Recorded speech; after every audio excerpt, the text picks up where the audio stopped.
6:30. I'm going to call this study session, City Council Order, February 11th, 2025.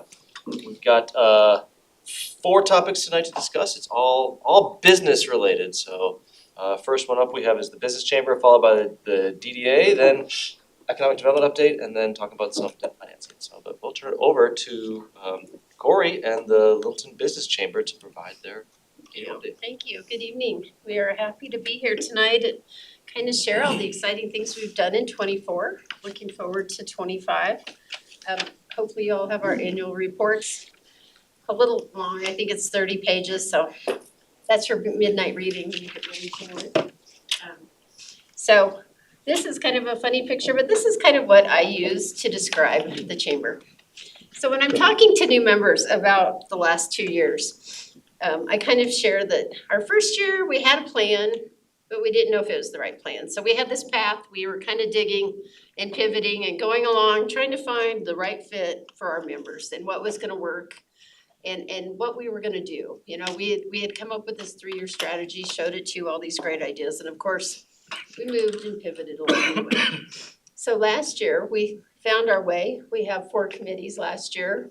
So we really started working on the infrastructure and what we thought, or what we had learned from the members, what they had told us, what they were looking for. So we started 4 committees. We have Women in Leadership, the Littleton Eats Committee, the Philanthropic Committee, and the Young Professionals Group. We also started 2 leads groups, one last March, one in the summer. So we have lots of different committees and groups running right now. And so our goal is, in 2025, is hopefully we've got the infrastructure and we're ready to build our road. So this year, we're really gonna be focusing on we'll create 1 new committee this year at this point, maybe one more leads group, but overall, we're gonna kind of slow in the growth and really build on the membership and really strengthening each of the groups. So that's kind of what I try to explain, because it's kind of hard when people say, what did you do? So that's kind of what we use for that. So 75, this was the number of events we had last year. Almost a third of it is leads groups. Our leads groups are meeting twice a month, sometimes 3 times a month. They like to spend a lot of time together, and so that's 3 to 4.5 hours a month together. They've grown very well and very organically. We don't require leads, but the networks and the relationship building has been great. And in each of those meetings, we do training as well. So we've got a lot of training going on at those. We also have been doing training sessions. We have our networking mixers. 11%, we had 10% of our events were ribbon cuttings last year. Our committee meetings, 16%, and then the miscellaneous and the turquoise is really kind of our sponsorships, our community events. Last year, we sponsored Western Welcome Week. We worked on the Littleton Leadership Academy, the Littleton Leadership Retreat, the Fostering Our Youth Forum, and we held our first annual Women's Leadership Conference in April. So we had a busy year. This is my favorite slide. So 27 is the number of volunteers we have right now out working and sharing information. And if we didn't have these 27 people helping us, I couldn't do this. So we are very blessed to have 27 volunteers. We have 5 ambassadors, and they're really our outreach. So I meet with their ambassadors once a month. Every new person that has joined has assigned an ambassador, and then those ambassadors go out and they meet directly with that person for that first touch after working with me or our board. We have our committee chairs, our leads group leaders, and then we have 8 board members as well. So we couldn't do this without all of these people. This one quickly is our C-level group. So these are our premier corporate and executive business members. So these are the ones, the corporate partner is a $5,000 partner. Our premier members come in at $2,500. We now have 9. And our executive business members, I'm pretty proud of. We had 2 as of January 1st, and as of right now, we have 7. So these programs are growing rapidly. And for the C-level group, we offer quarterly lunches where we bring in community leaders. Many of you have been come to speak at those. Jim did one, Reed did one, Pat and Andrea did one. So really grateful to have them come in and speak. We have Doug coming in next week, Chief Stevens.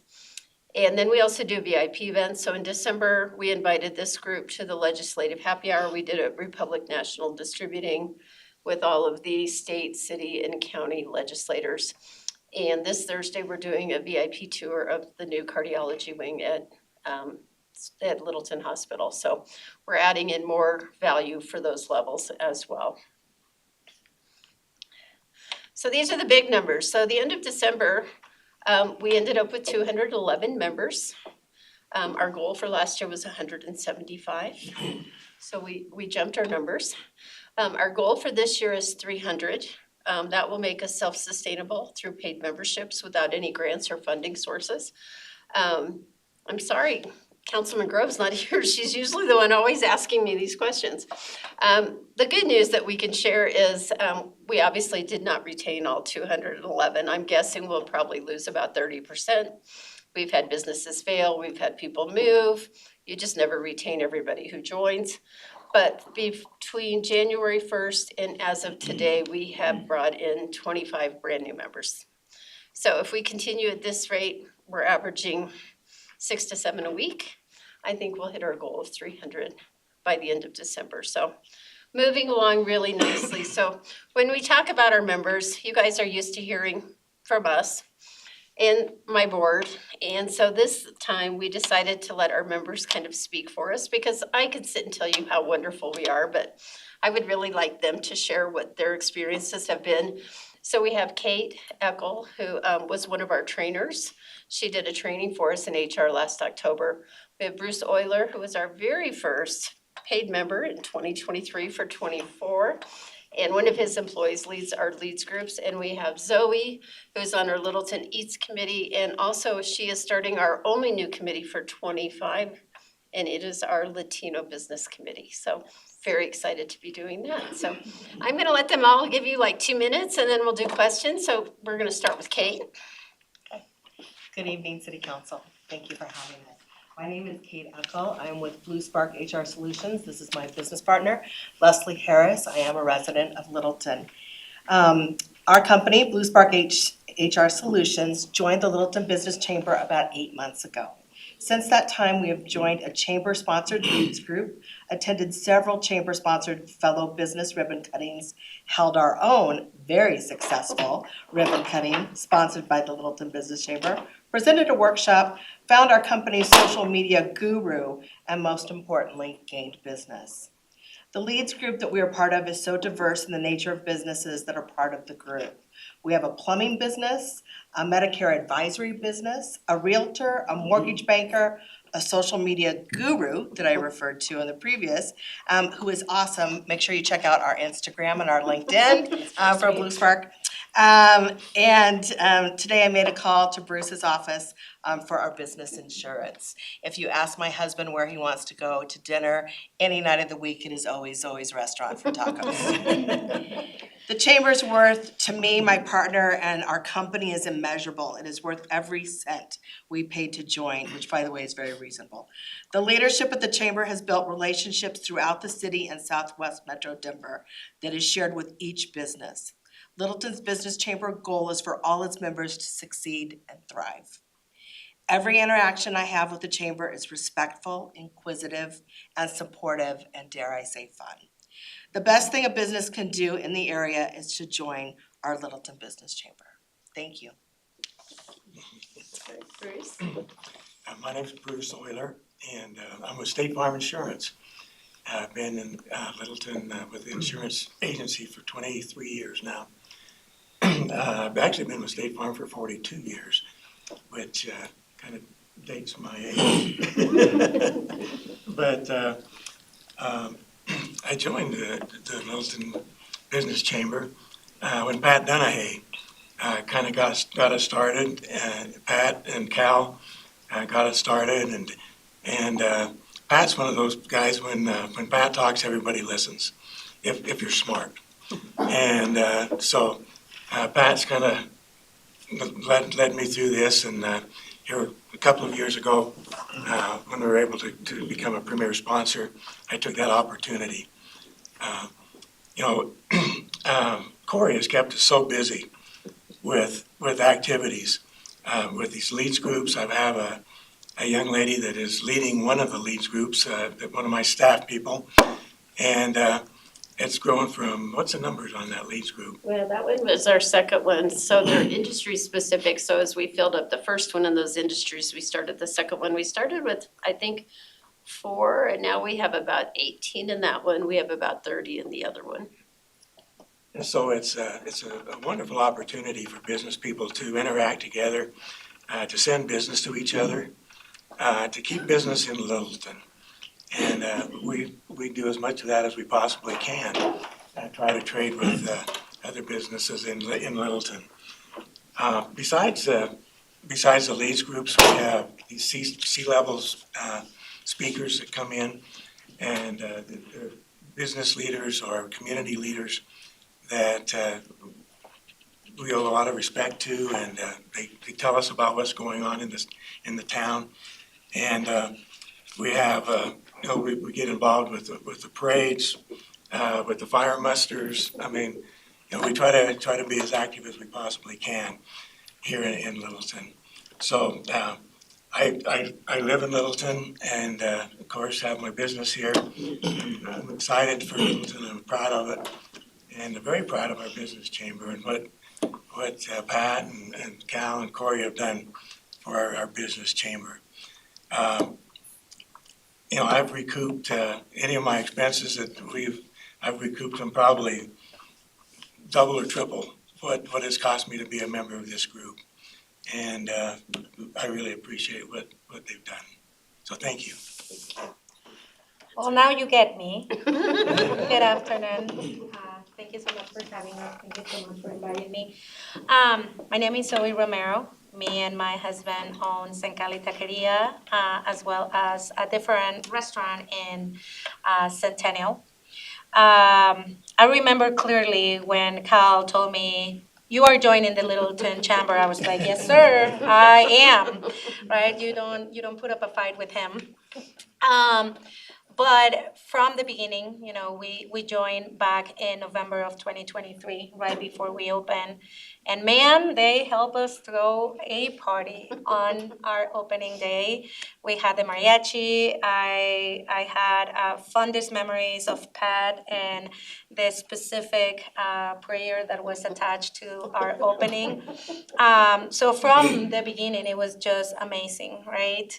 Through the year, I have had the opportunity to participate in many of the different networking events that they have put in together. I have been part of the Leads Group the first one, right? And seeing how it has developed into now a second lead group and a very full first and second group. It is impressive. The women's, the women group, it's amazing. I can truly say that I have found a lot of very close friendships beyond what it is just the business. Because of the nature of my business in particular, I am part of other organizations. And I can tell you by personal experience that without a doubt, the Littleton Chamber is by far the best one that I am part of. Don't say it to the other ones. I might be upset. This is not televised, right? Darn it. But, in regards of the amount of events, the value, the expertise, the combined experience that is in those rooms. When you look around, you are surrounded by people that have been doing business for years. And that is super difficult to find. You don't find it so easily. I think that this lady over here doesn't give enough credit to herself. But I truly feel when she introduced the Latino committee, I'm going to tell you that is something dear to my heart.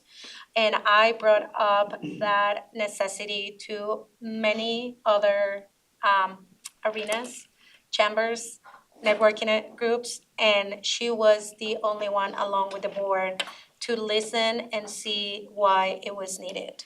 So when she asked me to be part of it, I wanted to say no, but I couldn't. I was like, okay, I hear you.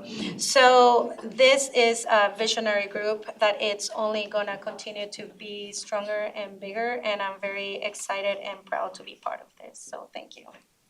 Thank you. So, do you have any questions for me or for our members? So council, any questions? And for Councilmember Zink, who wasn't around back then, so the reason that the Business Chamber comes to this update, we provided some seed money with some of the ARPA funds back 3 years, in 2022.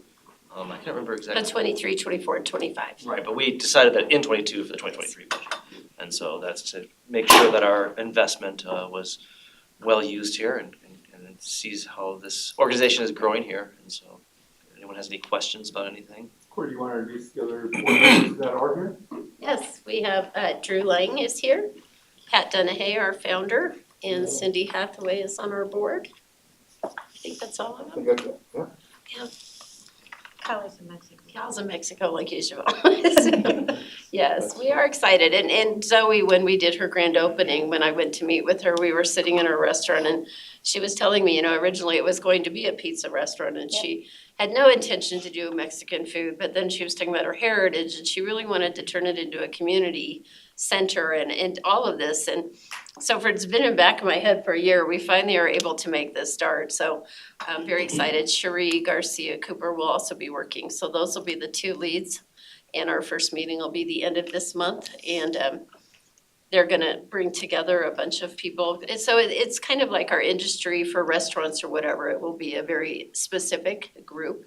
For example, our philanthropic group, they meet, it's just philanthropic organizations, but they do training for their boards. But they also do outreach to other businesses to bring that in. And I think that's gonna be our goal with this committee too, is how do we work together with this committee? And then to also find out that there are really no resources for Latino businesses in the whole South Metro area.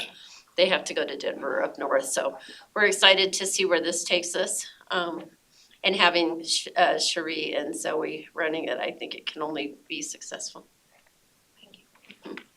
So I know Councilmember Grove did submit a question asking about what's the chamber's plan to cover overhead since the ARPA funds are spent and done. It was So you do just have under a pro 300,000 forma over 3 years. in your packet.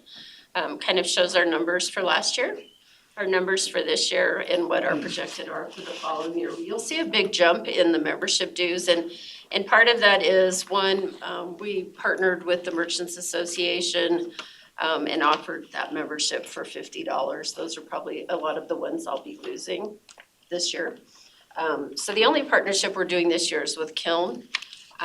And because they're a corporate partner, we're working with the people at Kiln. But basically, our lowest membership will be $250 this year. And last year, we had half-year rates, we tried $100 rates, we tried $200 rates. We were kind of just trying to find our place. The sweet spot is that.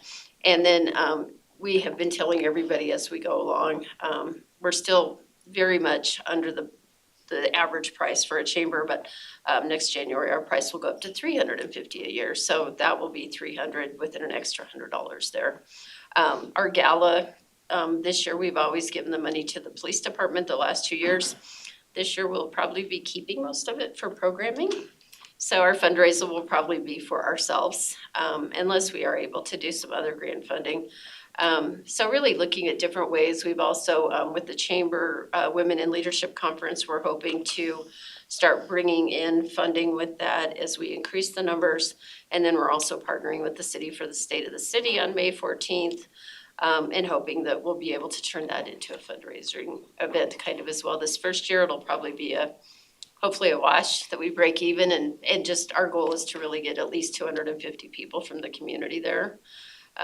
To do it a little bit different, but our goal is to then make that a fundraising event as well too. So we've got lots of different ways, and then I guess currently our board pays the same price as every other member. They pay $250, they volunteer their time, going to all the ribbon cuttings and everything, but is in our back pocket if we need to, then we would maybe ask our board members to be $2,500 members. So we've got some plans, so. But I think that's all kind of worked out in that pro forma you have in your handbook. Mayor? Yes. I did want to add the partnership with Kiln has been extremely strong. So we office out of Kiln, all of the leads meetings are out of Kiln. The Restaurant Association, that leads group is also out of Kiln. Kiln has been just an incredible partner.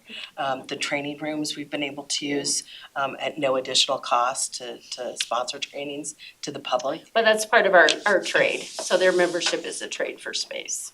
We still pay rent on our office space, but then we trade for our meeting rooms. So that's really helped us, I think, moving from where we were before to here is a savings of about $10,000 this year. So that's a huge lump there too, though, will make a big difference for us. A lot of our trainings, we open to everyone at Kiln. Like this morning, we had 30 people at our leads group at 9 o'clock.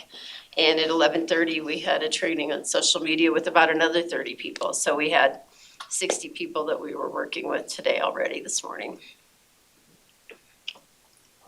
Yeah, that's it. The only thing I can think of, by the way, thank you all for coming in, really appreciate it. And, you know, this question is just off the top of the head, but, you know, obviously you all have a variety of businesses, like, you know, not of the same sector, you all come from a different place.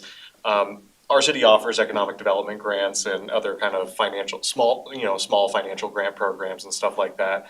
And we were wondering, or at least I was wondering, if we were to revise, change, add to it, what are some of the maybe grant-related funding needs that you feel like your businesses could particularly use? You know, we have stuff related to kind of storefront and kind of display and aesthetic and curb appeal. But are there other kind of shared services or things that, you know, grant programs or even the city could think about investing in over the future? I would like to see we've offered our services at a reduced rate or pro bono for Littleton's art communities. So the symphony, the ballet, et cetera, that we would, you know, give them HR consulting services, so employment services, that type of thing. So anything that the grants could do to help that for those art communities here based in Littleton would help. The only other thing that I'm thinking of is continuing education kind of grants. So that, let's say for an instance, myself, I'm getting a sommelier in Agaves, just having access on sort of kind of grant to completing that we can also offer to more people on our staff will be beneficial as well. ACC have those partnerships like borne fruit in terms of like discounted continuing education credits or extended, you know, learning opportunities for the chamber? I'm not sure if you've explored it Yeah, we work yet. with ACC, and that's actually part of what we're looking for the Latino committee too, because what is the group over there? It's Alma, the foundation. So we're working to partner more. They're sponsoring our women's conference. So we haven't really worked on training right now. We are setting up, so last year we had 4 training sessions. This year we'll have 1 per month. So we've already done 2 this year. And mostly they're our business owners that are coming in who are really good at what they do. And again, this is how they get their business. Jordan did one today on social media networking, and it was so great. I think she walked out with 5 business cards. So we try to bring our own members in. We do have one that we're partnering with the city in economic development and small business week. So we have a new member. She owned a company for 30 years. I can't remember the name of it, but she did a lot of data analysis for big companies like Macy's, Nordstrom, national data collection.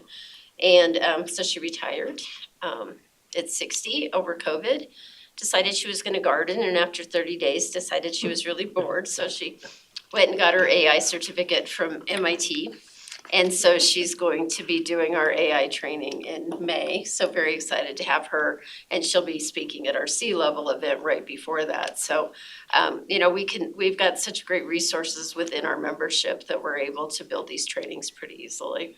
That's great. Thank you. I've got 3 questions. I'm gonna try to roll into one here. Okay. So have you been in touch with any of the new, the developers that are gonna be bringing in some new businesses, to the community? And then kind of along that lines, what's your kind of catchment? I know you guys have been going outside of the city, Inglewood and greater Littleton. What's your, outlook with that prospect? And then how do you work with or play with the other, like South Metro, Chamber and things like that? So, let's see, the first question was development. So actually, we had Corey Ritz came and presented the new Housing Authority rezone. So we are working with him. Our board did vote yesterday to support the rezone for the new project on Littleton Boulevard.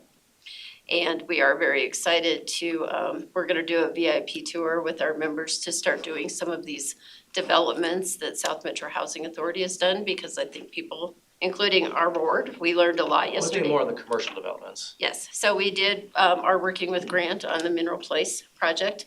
We did go to planning commission supporting the project for the apartments on the backside of that. We supported the Amalie Development Project, the second phase up on Dry Creek in Broadway. And we did support the Powers Place. I'm just looking, have you reached out to Costco to join, basically? No, Can we I think create a they've got different membership Costco locked tier for in, them? so no, we are not working with, I am not working with Costco directly. I may have board members that are, but the chamber itself is not. No, but we are very aware of what's going on, and South Park Owners Association is a member, so we have Channing and Pat on our board, so we are aware of what's going on there. So yes, the second one, Broader region. broader, so we are basically covering, we've got members coming a lot from Douglas County right now. Their chamber, the Highlands Ranch, then Douglas County West Chamber kind of had a restructure, and that's where a lot of our members are coming from. They're unhappy with the new direction that is going on with that chamber. They are basically focused on economic development, and the chamber part became a small portion of what is going on down there. So we're probably getting 2 to 3 calls a day coming out of Douglas County. So we have members in Highlands Ranch, Douglas County, Roxborough, unincorporated Littleton. We did a ribbon cutting in Sheridan last week. We have a business after hours with the Inglewood Chamber tomorrow night, a joint chamber. So we partner quite well with Inglewood Chamber. They're very open. This will be our second business after hours. We also have businesses in Centennial and some in Denver in the Tech Center. And then in regards to, I have reached out to South Metro several times, have worked with Lori and Jeff, talked on doing a few projects. We haven't been able to launch anything yet, but we're working a lot with Inglewood and the mayor in Sheridan. Is that? Yeah. All right. Thanks, Mayor. Yeah, just on behalf of staff and alongside Rachel, our new Economic Development Director, if anybody hasn't met Rachel. I just want to acknowledge the real collaborative relationship that staff has with our business chamber. Ranging from just a really candid sounding board on ideas for business and policies the city's working on, all the way, through so many of our business openings and kind of celebration of the business community through the new collaboration around the state of the city and making that more of a business event for the community to make sure that we're kind of reaching all of those corners. So I would welcome Rachel to have any comment if you do. Don't want to put you on the spot too much. But I want to say one thing, do want to though. just say thank you for that collaboration. The economic development team is phenomenal, whether it was Cindy before or now Rachel, we're working with her, but Brian and Jamie are at all of our events. I think probably a third of our leads come from Brian and Jamie as they're meeting out with people too. So we've got a great reciprocal approach. We help take out some of the city's welcome packets as we're going out to meet new members with our ambassadors. So I think we have a really great reciprocal approach. I can't say it. I'll just echo that same sentiment. The chamber, for me personally, coming in and starting as a new employee for Littleton overall, has been a wonderful partnership, has not missed a beat in stepping up to the table and helping fill in a lot of the historical context for some of these conversations or areas that we can plug in and partner on. So they've been incredibly welcoming and supportive. So I'm very grateful to Corey and the board and of course the membership. Any other questions? Great. Perfectly right on time. Super excited Phew. about the Latino initiative. I really appreciate that work. I think it will be great. The chamber tries to stay, and we keep talking about it's apolitical. Yep. We really do focus on business, and I think we can do a lot for these owners and the challenges they're facing without it becoming a political entity. And long-term down the road, our goal is this spins off and becomes its own nonprofit down here. Watch what you All right. Thank you. Thanks, y'all. Take a second to change out the chairs with a different business organization.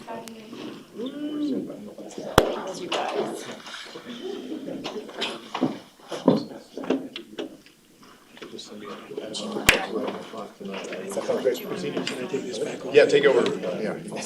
Or maybe somebody here would like to partake.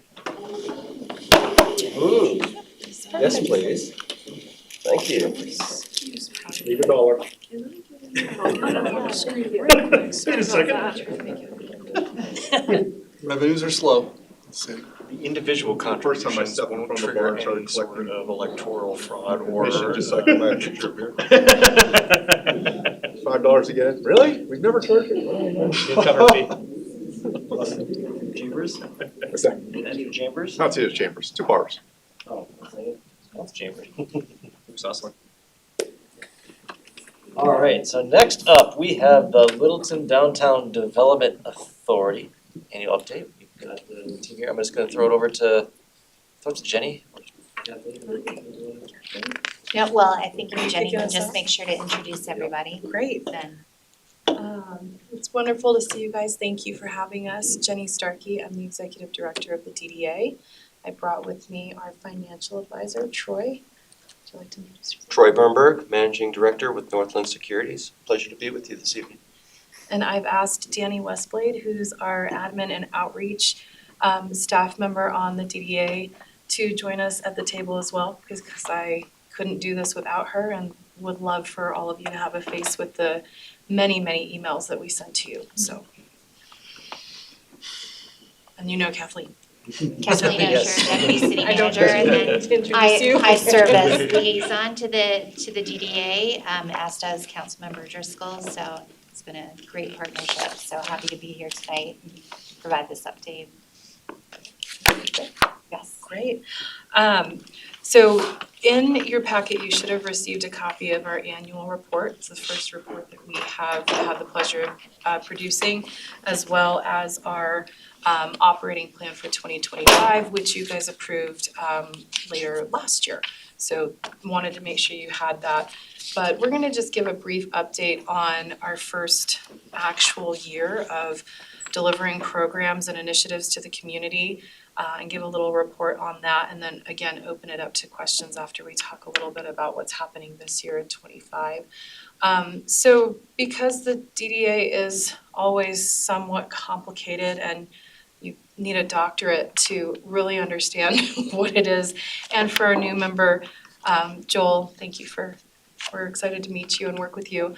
Likewise. Just wanted to provide a little bit of a background of what is a DDA, so we can all be on the same page, but we're essentially responsible for our adopting our plan of development, which you all approved. That's what we work towards. It's our 30-year vision for the community. We facilitate partnerships, much different than the way that Corey and the Chamber does it.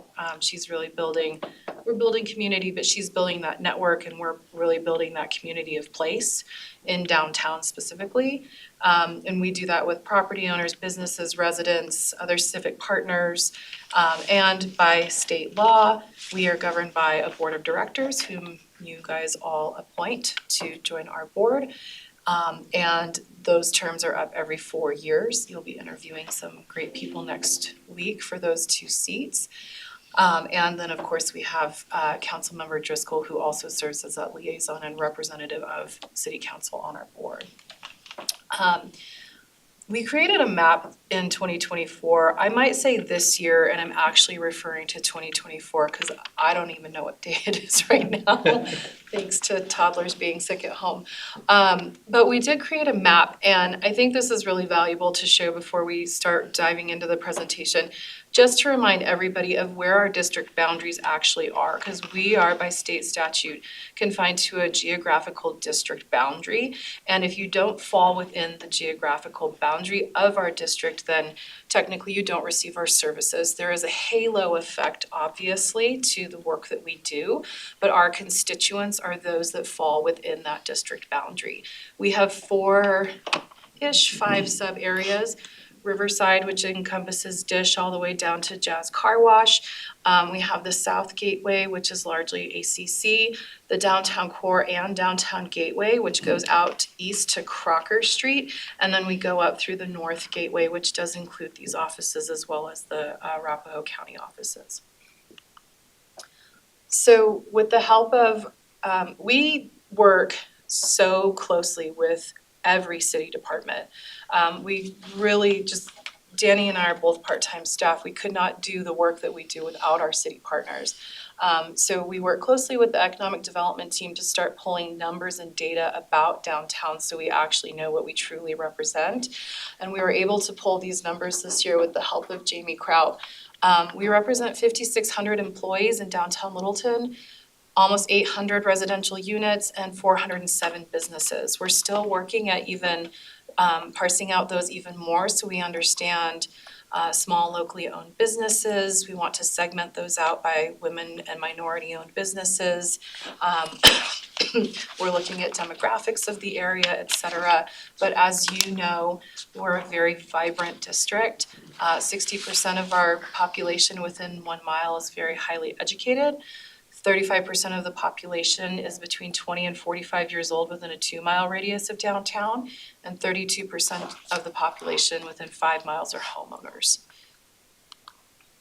So in the plan of development, we have 5 very specific priorities that we work against, and our operating plan, our budget, and everything else comes out of these priorities that you see on the screen. A lot of our initiatives, our funding, et cetera, goes specifically to these activities, especially our tax increment financing, which Troy will touch on in just a moment. But everything we do is to move these 5 priorities forward. And with that, I will transition over to Troy, who's going to run through our financials for 2024. Sure, you bet. Okay, great. So DDAs principally collect revenue 2 ways, okay? And Littleton DDA has the honor of getting voter approval for a 3 mil levy, okay? So that's really, really helpful for the operation sustainability of the DDA, okay? The other source is tax increment, not a new tax, but a capture of growth in assessed valuations, okay? And the second source of revenue is a little difficult to predict. I think what I counsel this DDA and other DDAs on is finding ways to collaborate with the Economic Development Department to find out where the new development is occurring. Because new development will principally go to the DDA's increment, which is the revenues that it can spend and invest in those priority areas that Jenny just covered. This DDA does a great job looking for grants and sponsorships. For me, being able to raise that kind of dollar amount at this part of their life cycle is pretty impressive. And so I would expect that to continue. Grants are a great way for us to leverage our dollars to go farther. Next slide. Okay, so this is just a pretty simple snapshot covering what I just covered. Interest income, of course, is a little sliver there as well. And I think what I'll note about this particular pie chart is that property tax increment, the hope is that part of the pie will become the biggest, okay? Because those are the real dollars that get reinvested within the DDA's boundaries. And that is going to be where the principal amount of the DDA's investment will come from, is that blue portion of the pie chart. So we hope that will continue to grow with new development. Yes. So last year, the city was kind enough to partner with us and part ways with some ARPA money to help us with 2024. That was a great sign of partnership. Quite honestly, I think those are the kinds of partnerships that make DDAs really, really successful. So thank you for that. And so in 25, you'll see that particular part of the chart replaced with our 3 mil levy taxes, okay? So that was a one-time thing, but it was greatly needed, and we felt like we did a good job with those dollars. Speaking of what we did with those dollars, on the next slide, we're gonna cover the expenses. And I'll make note that the management and administration is clearly the largest part of the pie. Well, this is very common for early stage DDAs when their revenue sources aren't quite mature, specifically the increment revenue source isn't mature. And so I see this kind of a ratio of management and administration with all of the DDAs I represent, that 4 of which happen to be early stage DDAs as well. So this is very common. That part of the pie should continue to grow smaller over time as the revenues grow, okay? Because as we want the programming, those 3 areas there shown on the chart, we want those to be the biggest part of the pie chart, okay? Ultimately, the management and administration should level out anywhere from 10 to 15% of the DDA's budgets once the revenue streams are quite mature, okay? So the large amount of those dollars will be going to reinvestment within the DDA's boundaries. And again, for the financial services and legal services, those are really important. Infrastructure and resources for early stage DDAs to understand that they're operating within the DDA statute, and trying to get creative with how you can get some singles and doubles, to use a baseball metaphor. For me, management and administration is a critical part of investing in a DDA, because without leadership of an executive director and staff, for me, it's been my experience that these DDAs aren't as successful when that management and administration function isn't really there. So for me, I really look at the whole pie as investments. I think the fun stuff that we're doing in the programming is very important. I'll let Jenny touch on those, but for me, we're hoping that those parts of the pie will continue to grow as well. Okay? You bet. So what did we exactly do with that money? Yeah. So these are our 2024 highlights. The annual report covers this much more in depth, but over an 18-month period, starting at the end of 2021, I believe, all the way through 2022, there were viability studies basically to see what kind of special district would work for downtown Littleton. That was conducted by the city with other consulting partners such as Puma. In that community outreach and engagement that they did, what was heard loud and clear from a lot of the constituents were the need for clean and safe. And what that means for a DDA is taking care of the physical environment, the public realm. And what we did was work with the city's Public Works Department to identify a base level of service that the city provides, and then it is our job to enhance that base level of service. So from the city's base level of service, we worked as a starting point, and it was determined by our board and the surveys of our constituency in the downtown area. And when I say downtown area, I'm referring to that entire map, not just Main Street.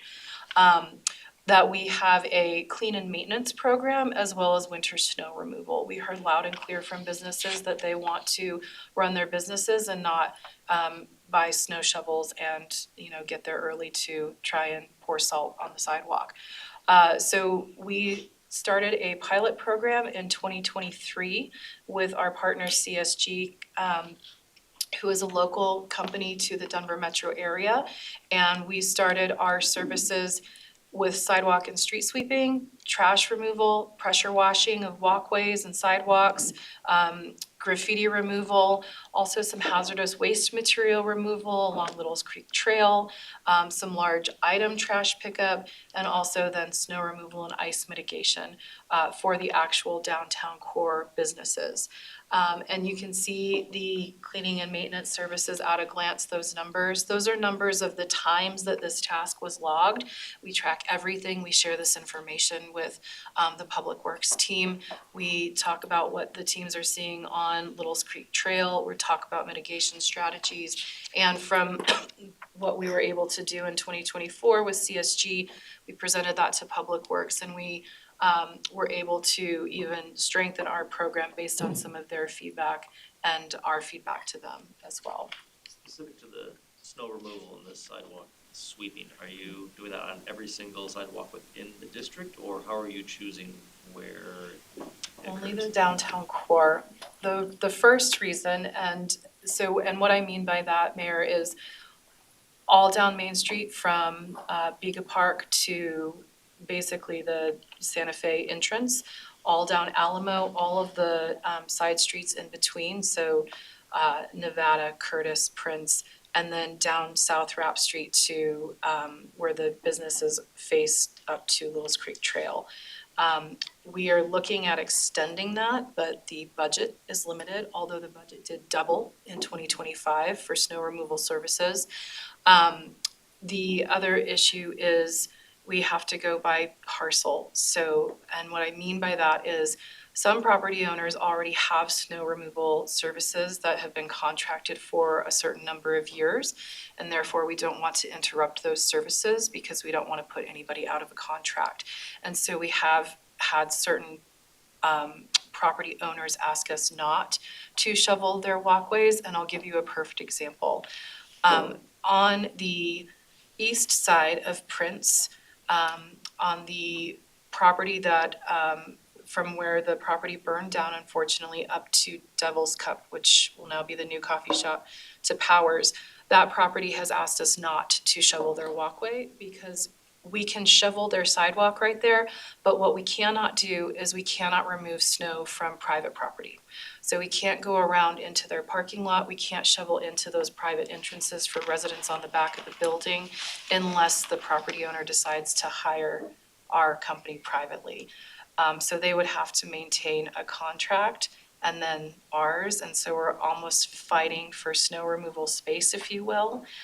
So that property owner has elected out of our service. So most of what we do is the entire downtown core minus one or two properties like that. So. Kind of somewhat of a financial question. I know when you have the whole district, you're providing service to that district. We're wondering if people, I'll just say Riverside aren't receiving the same amount of services as the downtown core.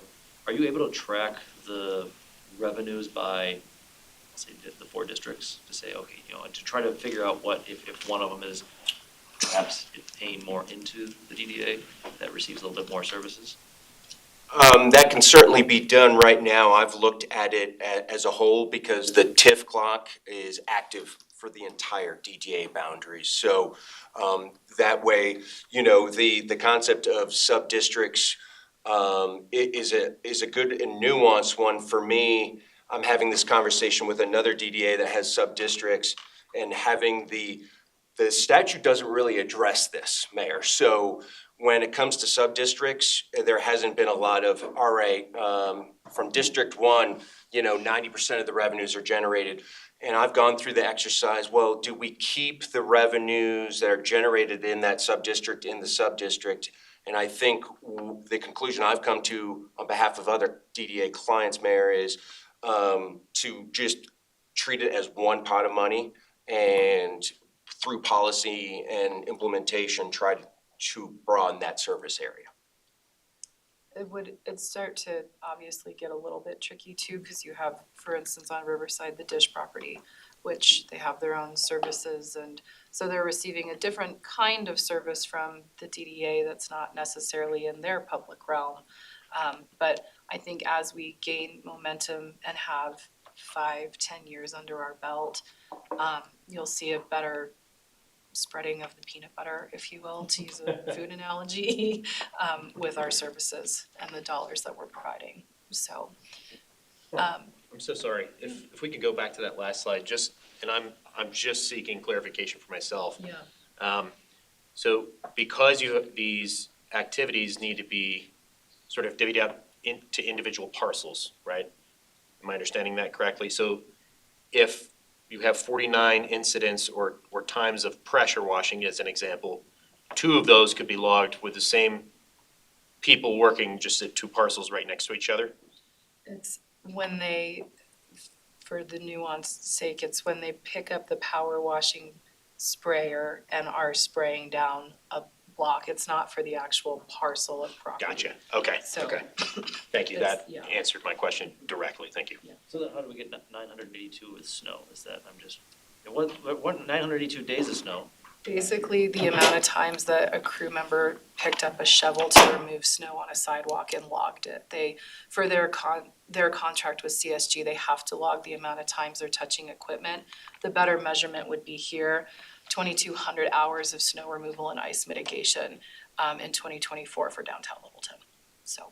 And typically you have, what, 4, 6 people at a given time? They work in 24-hour shifts, so 12 a.m. to 12 p.m. and 12 p.m. to 12 a.m.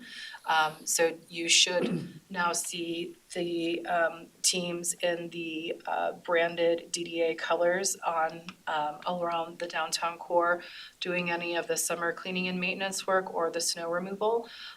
We also, based on our board input, because we want to market our services and make sure our constituents that are paying these taxes know that we are at work for them and using their dollars in an efficient way, have marketing out as well when they are doing their work, so they do know that the DDA is, doing what we have said that we will do. And it's working. Carol, if you know her in NT, she's probably the most excited person I've ever met about snow removal, which is music to my ears.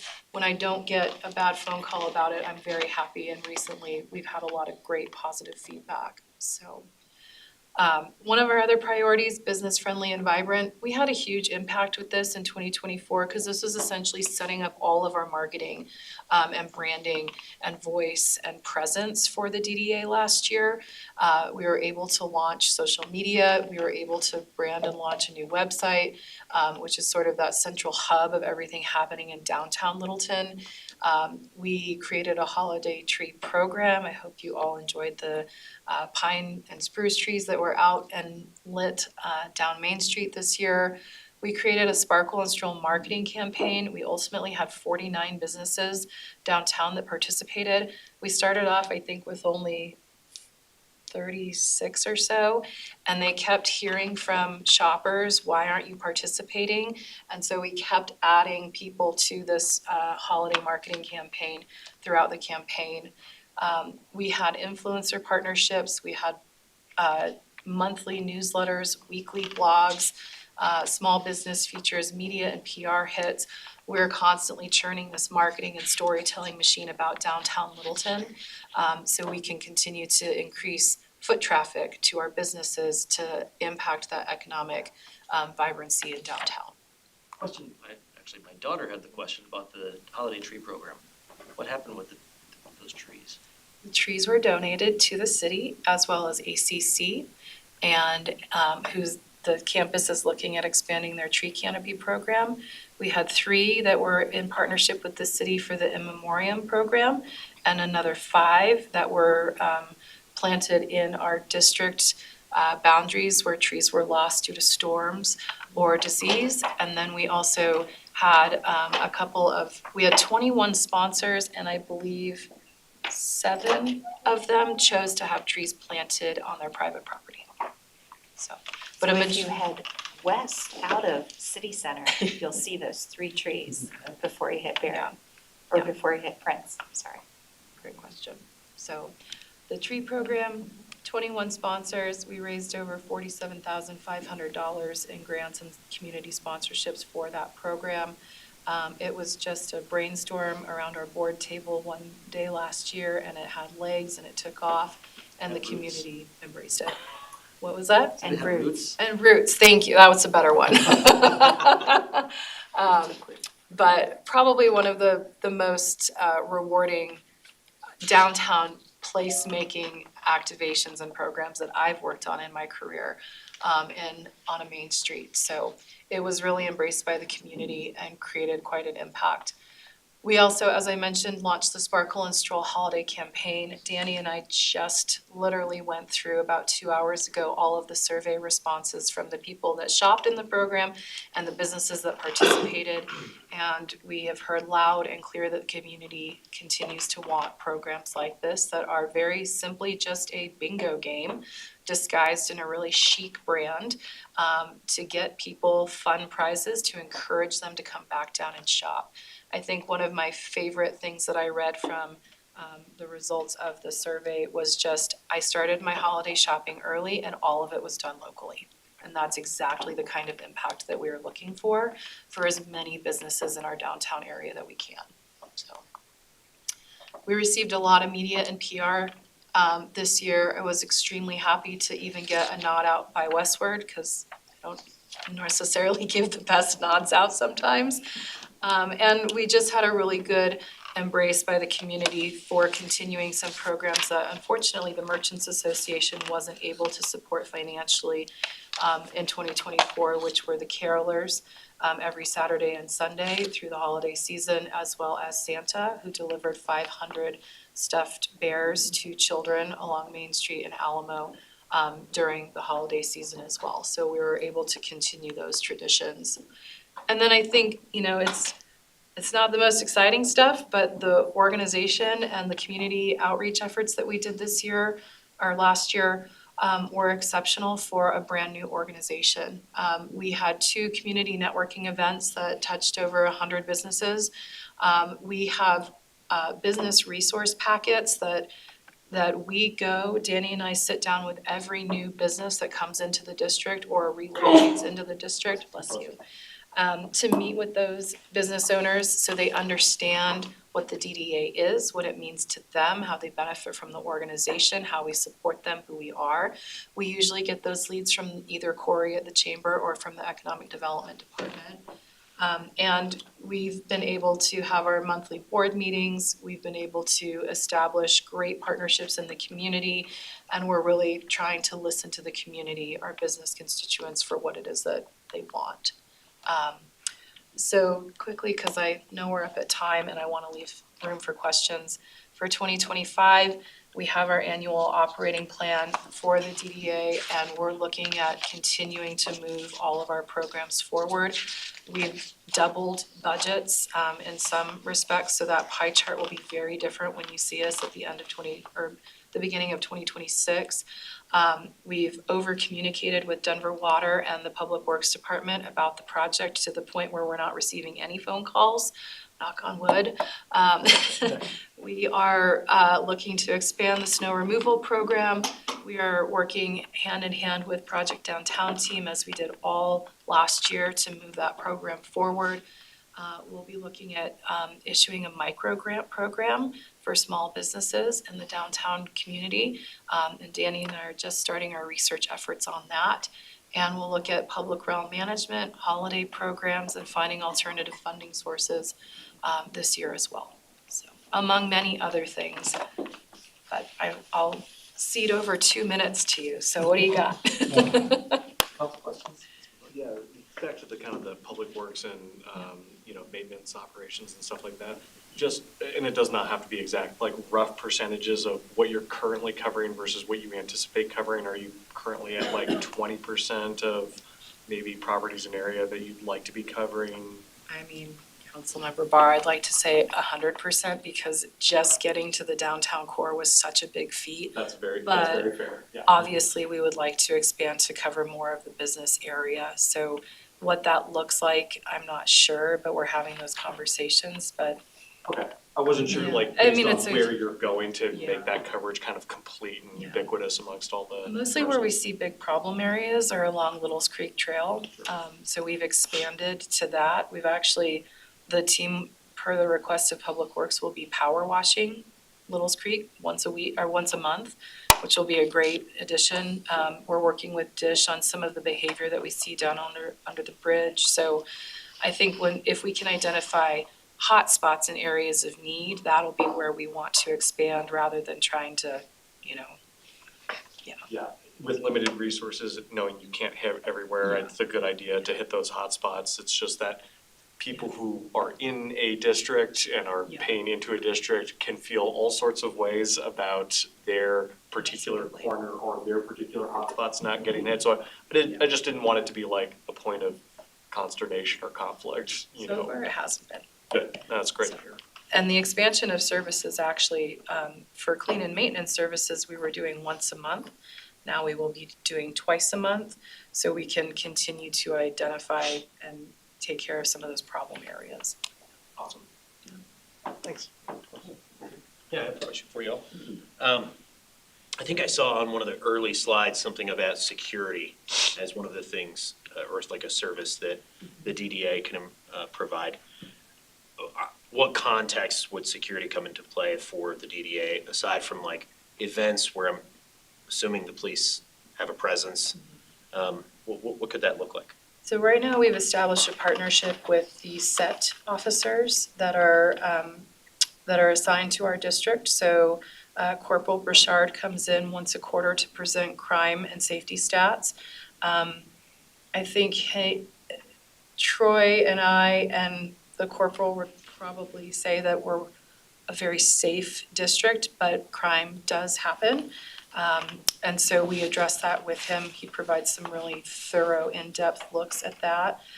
Most of them are on private residences. But if we were experiencing higher levels of crime, where I see a lot of DDAs take security into their own hands as hiring private security patrols. There's partnerships in funding police cameras. There's partnerships in security training for small businesses.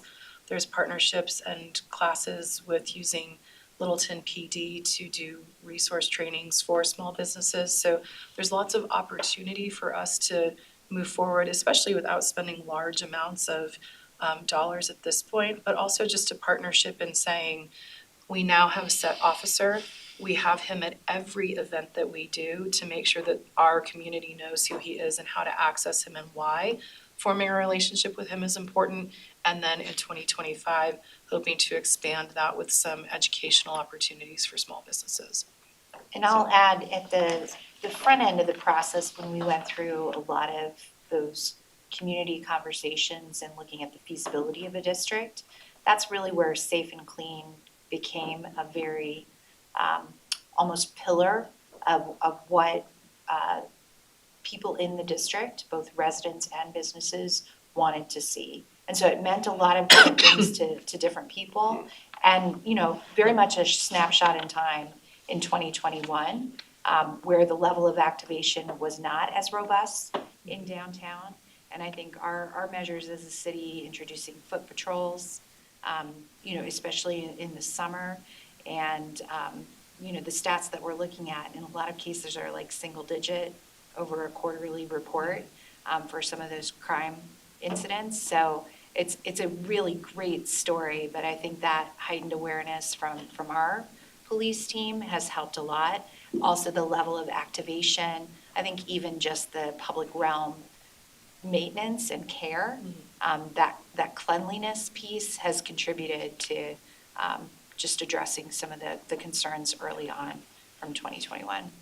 It's a great question. At the bottom of the pyramid for all special districts is clean and safe. Because if you don't have a clean and safe district, then nobody's going to come for very specific reasons. And once you master that, you can build on up into those beautification efforts, advocacy, events, marketing, et cetera. Thank you. Can you confirm that we are gonna do a block party this year? We received, as well as the Littleton Merchants Association, received small grants to either produce the block party or enhance holiday activation efforts. So we are in the beginning stages of meeting with the Merchants Association to see if there is a partnership opportunity. The DDA board approved that we would contribute funds to a block party, not necessarily produce the entire thing on our own, so. And then on page 10, on your financials, you know, I have people talking about, you know, the management and administration cost. You know, obviously, the money being raised through TIF and through the 3%, it seems like it's, and you addressed a little bit, right, that it's gonna hopefully flip-flop. You know, that money, to a certain extent, should be going back into doing the projects that you guys are talking about. So going forward in 26, because the budget we have in 25 is already set, but going forward in 26, where do you see that management piece going down to? For example, you know, I don't know if you're full-time or if you're still part-time.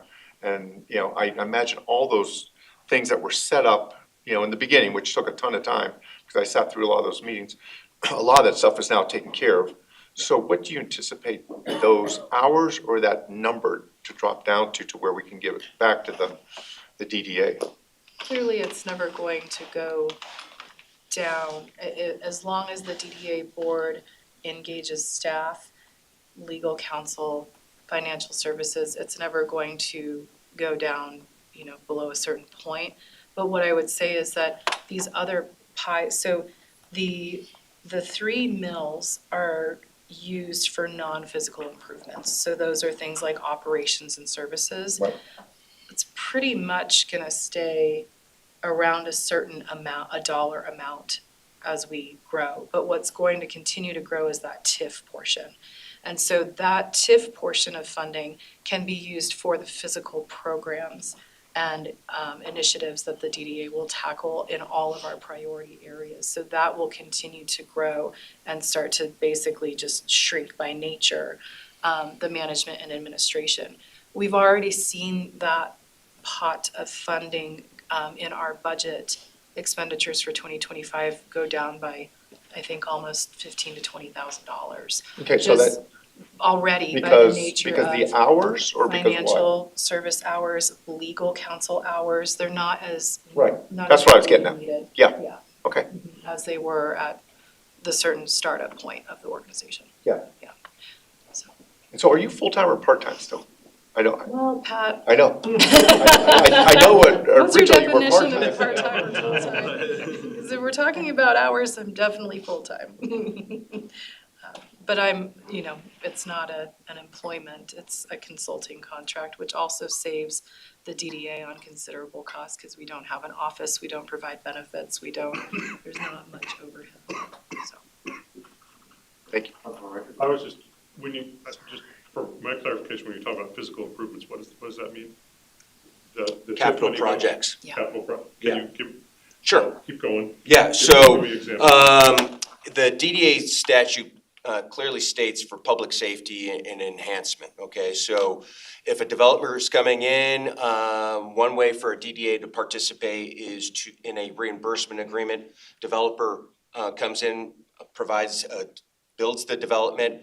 Let's say there's about $2 million of infrastructure costs, water, sewer, storm, et cetera. That's where the DDA could participate in a reimbursement agreement with a developer to reimburse them for the infrastructure portion of their project, whatever's public benefit. You're welcome. Any other questions? Great. Well, thank you so much for coming on. Thank you for your time. For your support, Thank you yeah. very much, all. Thank you. We're gonna take a short recess. We'll check back in with Bill.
Well, next up, we have our economic development team here for a 2025 update. Woo!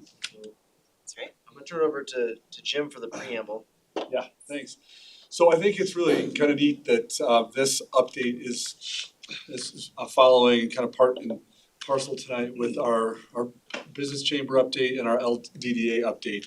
As you heard, the business chamber is focused mostly on our business community that's here and bringing them together, making them stronger. The DDA, as we heard, is really about place and about, bringing more and enhancing our downtown and, really setting that stage for businesses to thrive even more than they are now. Our team and the city is really about bringing new business, keeping our business community vital. The business attraction, retention. There's a real important ombudsperson role that we talk a lot about in terms of helping businesses that want to come here connect with our community development teams and help businesses get here. They're also here. This team is chiefly in charge of advancing the council's economic development strategy that was adopted last year. So with that, I do want to turn it over to our team, and I believe this is Rachel King's first presentation to council, for the department. She has her capable and tenured staff that I know she will also introduce. And we just want to kind of have an update on what the current priorities are and what's been happening lately. Rachel. Thank you for the introduction. Good evening, Mayor Pro Tem, and members of council. Rachel King, Economic Development Director. I'm joined tonight by our stellar team on economic development, Brian Werner and Jamie Kraut, who I'm sure do not need an introduction to you. But as mentioned, we'll just be providing an update on some accomplishments from 2024, where we're at with 2025 for our work plan, and then just some other opportunities that we've identified to explore a little bit.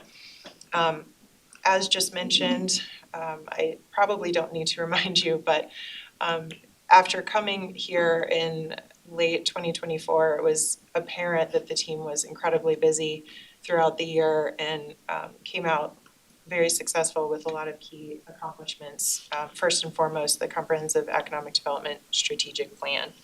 This is, as I understand it, Littleton's first SEDS plan in about 11 years. So this is a really milestone piece of work that obviously was a very community-led effort, lots of participation with businesses and residents, city staff, council, to develop these 6 key pillars that you see here. And what's wonderful about this is now it provides us with a clear consensus for vision of our work as a team. So we're constantly looking back to these pillars and making sure that with each activity that we're embarking upon, that we're really speaking to one of these pillars. This also opens us up for some more funding opportunities to have an official SEDS in place, so that's a key benefit of this. Really utilizing it to help identify those strengths and weaknesses that we want to focus on for our work. Of course, another great accomplishment from the team is the adoption, as you know, of the Economic Partnership Incentive Policy. So this policy I was particularly impressed by as well because Littleton's is competitive and that it's very flexible. It also opens a lot of different ways to play, so to speak, with Littleton with respect to our incentives. And it really puts us on display for the region that we are open for business and we want to have the conversation. We'll try to work with you to draw your business to come in. I do want to clarify, we have a couple of examples on the screen. Of course, number 38 had an incentive agreement approved last year. That was technically prior to the incentive policy adoption, but after the policy adoption, then We have Mineral Place that was also improved. And you see a couple of stats here on the screen, but I did want to mention as well that hot off the press, our team led by Jamie here has created a 2024 incentive report as well that we just posted online, and that is now available on our website where you can find out more details and information about these two incentive agreements that were approved last year. We are also using this incentive policy to kickstart several discussions already in place in 2025 for possible incentives. Question. So what's the status with number 38? Are they? Well, we actually just met with Spencer from number 38. He was at recollection last week in front of a loan committee to secure some additional funding, and still very much plans to place their expansion project here in Littleton Village. And then that Costco number looks low to me. I thought we were doing a share back for the first, up to 10 years. It was, we guesstimated about, I thought it was 6 million per person, somewhere in there, and then after, or per, city and developer. And then afterwards, after year 10 or maybe sooner, that would be upwards around that 15 million.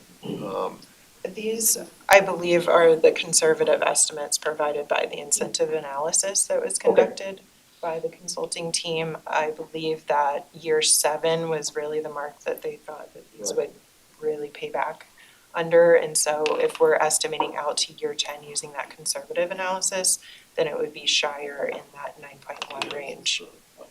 7 through year 7 and the full. Yeah. Full build out. The full build out, Correct, yes. full amount of. And these numbers are the net fiscal impact as well after rebate. And so for 38, so it's 190, basically 200,000 after year 5. Yes. With the potential maybe be a little more. Correct. Or a little less, okay.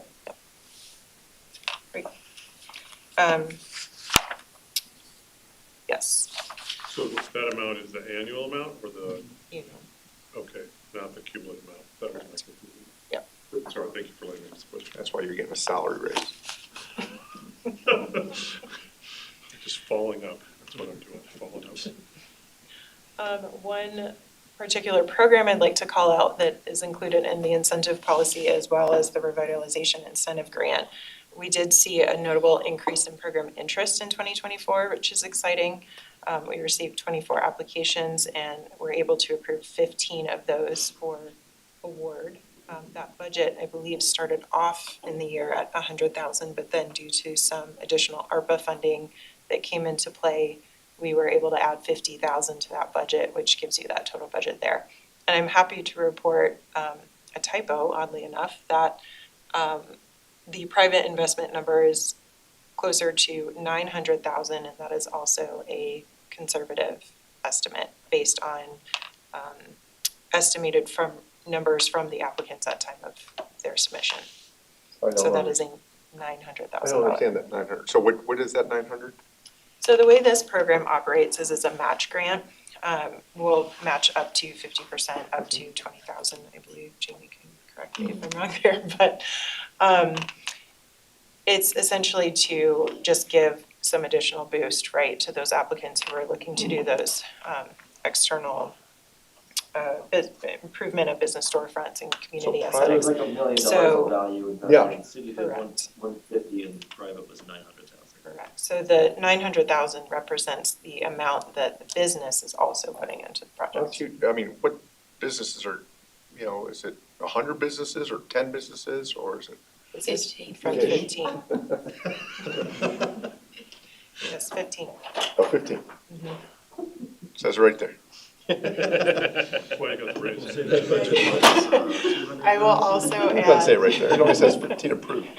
I will also add that incentive report that we were able to publish and we'll be sharing out as well this week in an update has those details on each individual business that was awarded and those estimates. And you can see where the match or the grant was, as well as their estimate on their investment that they're putting into the project.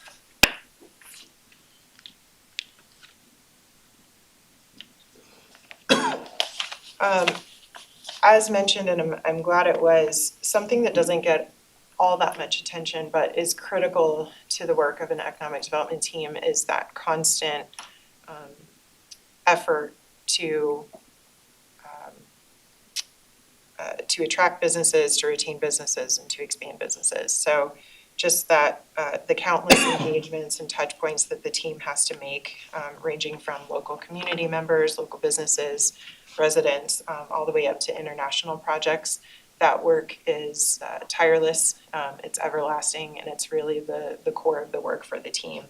So included in this work is also our support for our economic development staff and our community's developments. Several developments that the team worked on, notably in 2024, to support those efforts to attract business. Our Mineral Place, Evergreens River Park, Littleton Village, and others. And then several programs that I wanted to highlight that are related to this work are, of course, our wildly successful Open Rewards program. I do want to take a few minutes to speak on that, just ending 2024 with a really successful holiday program. We had a campaign to close out the year for local shopping in Littleton, and shoppers just in December alone spent $83,000 under that program and earned $7,400 in rewards. So that's just December. And the program continues that high return on investment, not just for those holiday campaigns and other campaigns. We average 16 times the return on investment for that program. And then interestingly, we have almost 50% of our users are coming from outside of Littleton to participate there. And 80% of users are reporting that the program is influencing their decision to shop local, which is really successful. You know how many new users of that program, or if it's the same people using it? Well, we've had a steady uptick in registered users, so that gives us some sense that we're adding new users pretty regularly. Right now, we're at over 2,100, I believe. Is that right, Jamie? Over 2,100 users, and even when I was just starting at the end of last year, I think it was closer to 1,800, if I'm recalling correctly. So between the 3 months that I've been here, we've added 300 users. Where did that money come from? Is it a grant? So we have a line item in our budget for $20,000 per year. And we've also worked, obviously the program helps with our Visit Littleton push, which we'll speak about as well, but they've graciously identified the program as helping with that campaign as well, right? So just depending on budget availability, we might get a little bit of money from them. But we also, this year, started applying to the state tourism office for some additional supplemental funds, because right now we, as we saw in December alone with that holiday campaign, right, if we're allocating $7,400 to shoppers and rewards, then we need to keep up that budget from somewhere. So we just mentioned Visit Littleton, and I just wanted to call out the incredible work from our communications team and our partnership that we have with them, meeting with them almost daily, not only on things like Visit Littleton, but also on other ways that we advertise the city. So Littleton Report is a perfect example. We just want to make sure that we're increasing that community awareness of programming opportunities and the team's initiatives as well. And I did want to mention too our participation in Colorado's newly formed Green Business Network. We're working alongside Public Works to participate in the Tri-Cities Sustainable Business Partnership for that effort. Shout out to the Lazy Man's Guide to Valentine's that's on Instagram. I am now no longer in the doghouse. I appreciate that shopping guidance. Use Open Rewards, go to the chocolate therapist. I'm the Open Rewards loser user. I have not effectively gotten my rebates. I need to. Oh my gosh, I love it so much. Yes. We are doing a bump for Valentine's Day for the Open Rewards program, so your rewards will get bumped to 10%.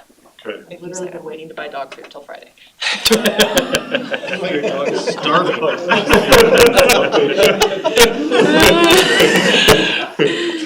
Let's continue. That is great feedback. We will add that to the No report. food for you. All right, so turning our attention to 2025, we obviously look to Horizon 2027 and our SEDS to really guide this work, making sure that we're hitting those key strategies of supporting the rich culture here that's already in Littleton, and of course, our robust and resilient economy. So all of these items that you see here are really focusing on that, as well as those 6 pillars that we saw from the SEDS plan early on. Open rewards campaigns are obviously on here, so we'll continue that. We'll continue our RIG. We're actively working in partnership with a lot of teams across the city, both internally and externally, and a lot of other initiatives that are exciting. So our community development friends are working on Littleton Boulevard sub-area plan. We're actively supporting that. Working with Tim Nims and the museum on the arts and culture master plan by way of our economic impact analysis there. The team's excited to be working on a new recognition program for recognizing those businesses in the community that adhere to that cutting edge small town focus that we'd like to recognize and award. So we'll have more information about that program rolling out later in the year. And then just various ways to support small business advocacy, economic development awareness, making sure that we're pushing information out to the community in fun and new ways. So opening up a small business week here with some events, as Corey mentioned before, in partnership with the chamber, economic development week as well, and then a couple of other focus areas that we just want to make sure we are aligned on and in lockstep with the city, both again internal and external partners, because the city's getting ready for lots of exciting development in the next couple of years. So that enterprise zone is the state one? Correct. Yes, Enterprise Zone is a state program, and we're working with Arapahoe County to figure out some technicalities in terms of administration of that, but we aim to increase our effort, not only with program participation here in Littleton, but also making sure that through this redesignation process that's happening at the state this year, that we're capturing the entire area that needs to be captured, that best serves the community here. And that's the one that was jointly operated with Englewood, and then we passed a resolution to operate our own component. Okay, sorry, I just needed to remember that. Thank you. Okay, so I was reflecting for this presentation that I've been here a little over 3 months now. And what has been made clear is we have a strong team. We have a strong economic development team that's responsible for a lot of the great work that you've seen here tonight. A strong team in the city team here that I'm very excited to be integrated in now. But also just an incredible community. The welcoming for me personally and from the community has been incredible. But also just I've been energized by a lot of the community discussions. And that's something that I feel like is just very unique and strong in Littleton in particular. We also have a clear direction from the city with our Horizon 2027 and our SEDS plans. And that's wonderful news to our team because we have a clear path forward and we can really just focus on implementation on these strategies. Our development opportunities are aplenty in Littleton right now. So we have lots of areas of opportunity to work with developers, work with businesses who are interested in coming here. We have a wide array of options to provide them when folks say that they're interested in moving their business here or expanding. And then an increase of awareness in the region and in the state on who Littleton is, and just increasing our regional presence there. And that's, I think, been a really strong asset of the community over the past couple of years. How are you doing that besides social media? Are we attending any trade shows, or what do we do to increase that awareness, to drive business, to look at Littleton? Absolutely. So we have identified a number of key regional partners that really kind of keep us plugged in, so to speak. Not only our regional chambers and such here in the South Metro area, but also in the Denver region and the broader Denver Metro region as well. So Denver Metro Chamber of Commerce, Office of Economic Development and International Trade from the state, State Office of Tourism, Business Roundtable, those types of groups really. And our team is out and about all the time. So we're trying to plug ourselves into as many conversations as possible. We've also, as a team, identified some areas that we want to just explore a little bit further. Expanding our business programming is a key area that we're really dedicating some resource hours to in terms of partnerships that exist in the state. So for example, a revolving loan fund for businesses here. Those are some programs that exist in other municipalities in the region. And really to elevate Littleton's competitiveness, we want to make sure that we're in that conversation as well and taking advantage of those resources. And in some cases, free money that is offered by some of these state programs and partnerships. Tourism and lodging assets is clearly something that we want to focus on. We're working in close partnership with our communications team on, as well as some of our developer partners, both internal in the city who are already here, as well as folks who are starting to get their interest piqued a little bit by Littleton and all of the development we have going on here. Arts and culture, obviously developing that to support that rich culture here, and really taking the results of that economic impact analysis that we'll be doing later in the year and turning those into some action items. Making sure that with all of this growth, that it's measured growth and that we're looking at the right data. What data are we collecting and why? And how is that informing our work? And then again, as we're talking about just making sure that we're kind of keeping at that regional presence and those conversations to make sure that we're staying in the conversation and we're staying competitive.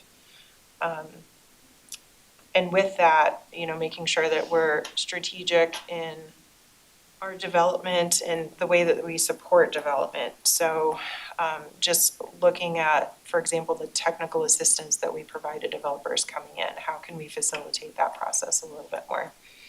And then naturally as well, looking at those efforts to address challenges to business growth, lots of topics there, but ranging from housing, workforce training, cost of living, et cetera. Those are all crucial conversations that our team is exploring also.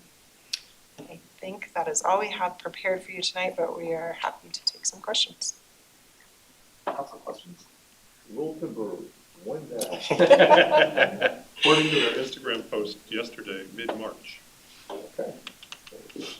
Still shooting for March as well. He said optimistically. As we understand. So, Rachel, I know I emailed you a random connection Yes. earlier, but speaking to the bigger picture of Hudson Gardens and the soul searching that they are currently going through in terms of tourism, attraction opportunities, even revenue neutral, like breaking even as an event center. How are you all involved in that? Because, our arts and culture grant funding is going to support it, but I'm so happy South Suburban has hired some professionals to come in and help. But I think it's also worth us thinking about how we integrate that into at least this opportunity, since there's enough resources being put into it. So do you have plans for working with their consulting team or SSPRD after the fact? Certainly, I think kind of two ways, right? That arts and culture master plan, and then those partnerships that we talked about.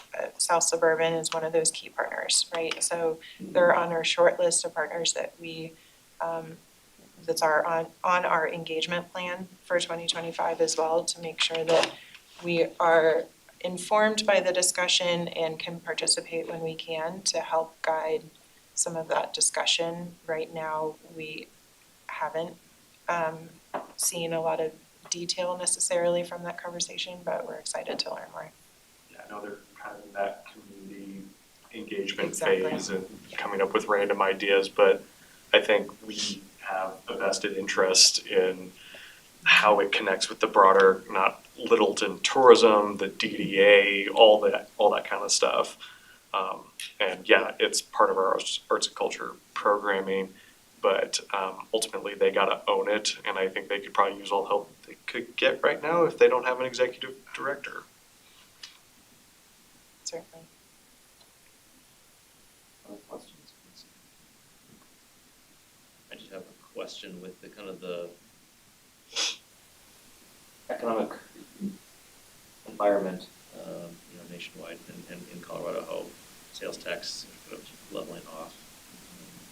What do you see as the big challenge here moving forward in Littleton? I know we have some very specific developments that hopefully will not make that same trend in just Littleton, but where do you think we might see some areas to help fight against that here in Littleton? With respect to some of the executive orders, for example, tariffs.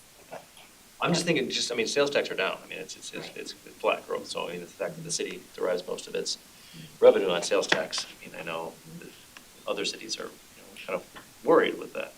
And so how are we Certainly. going to not go into kind of a economic downturn with lowering sales tax revenue? Well, you stole Without the elephant in the room. Yes, certainly Costco can help a little bit, right? But it can't just all be Costco. Part of an economic development's teamwork is making sure that we're not just putting all of our eggs in the Costco basket, right? That we're creating that wide Eggs are expensive. We ecosystem. don't want to put any eggs in. And eggs are very expensive, exactly, so nobody wants eggs. So, that's why all of this other work that you see us highlight tonight is important to support that ecosystem and support small businesses, entrepreneurs, businesses from different industries, right? How we can support ecosystems for the broader region. So an example would be bioscience and aerospace flourishing in a lot of the communities that are surrounding Littleton. And in part, sometimes we see those businesses and industries trickle into Littleton as well. But how are ways that we can support that ecosystem here to make sure that we're supporting that growth? And industries like advanced manufacturing, for example, right?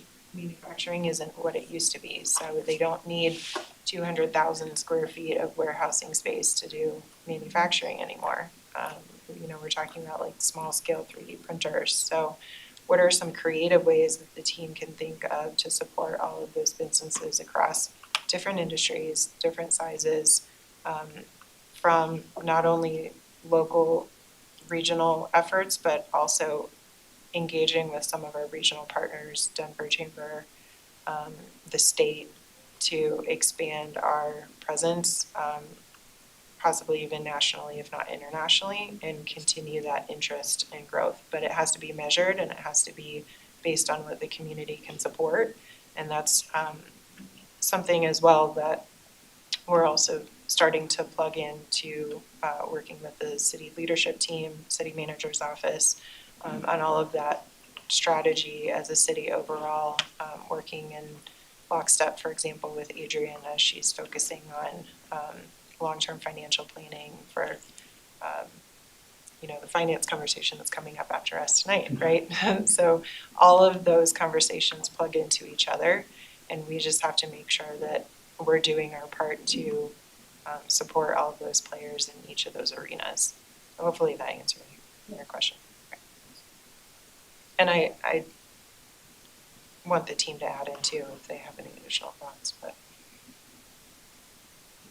Retail's making a strong comeback nationally, surprisingly. I think our challenge, the Littleton challenge, is finding that with a flight to quality, where to put them.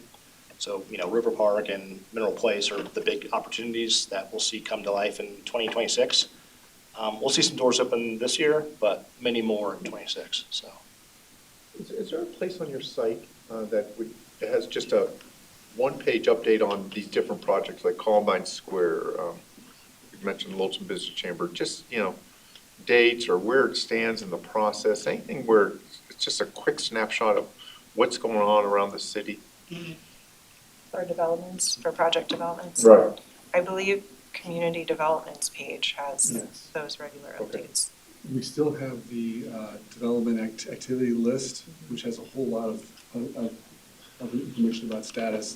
And then I know we're summarizing that on a monthly basis for the city council updates, where you can see all the major developments, what they are, where they are. You can say that, I've been in a coma.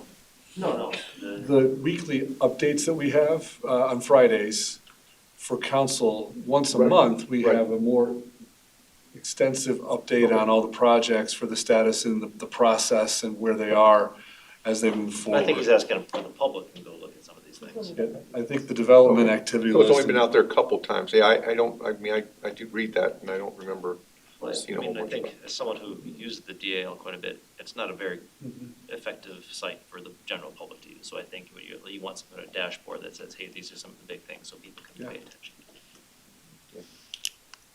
Speaking of Costco, are any other tenants secured for Mineral Place that we know about? As of now, I think it's just Portillo's. It's a chain from Chicago area. That's a great, It's yeah, a sandwich delight. joint. Hot dogs, People fast, are so excited. fast service. Incredibly excited. Clearly, about I'm their way service. behind. Thank you for bringing me up to speed on that one. Okay. You were on the DAL, you to bring the was the hot dogs. So we're getting two hot dogs. How can we do this battle, the hot dog battle in South Littleton? Well, I like Harley's. Harley's in my neighborhood's really good. Well, Portillo's, yeah, I truthfully, I hadn't heard of it either, but they have a double drive-through because it's so popular. That's the only way they can Okay. serve the number of folks they need. Other questions? I feel like I really added to the conversation. Thank you so much, yes. Valued member of the council. Yeah, thank you. Again, following up. All right, well, thank you. Thank you. Thank you. Thanks, everybody. Thank you very much. Yeah, hey, so Jim, on the prior picture, you're gonna send us that, or you're gonna send us the incentive report? Yes, yes, I made that note. Yeah. You'll send that to all of us? And, yeah, I have it.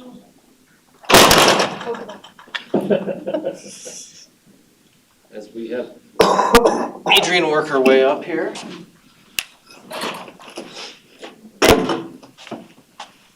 I can get my own, I don't need I didn't hear that.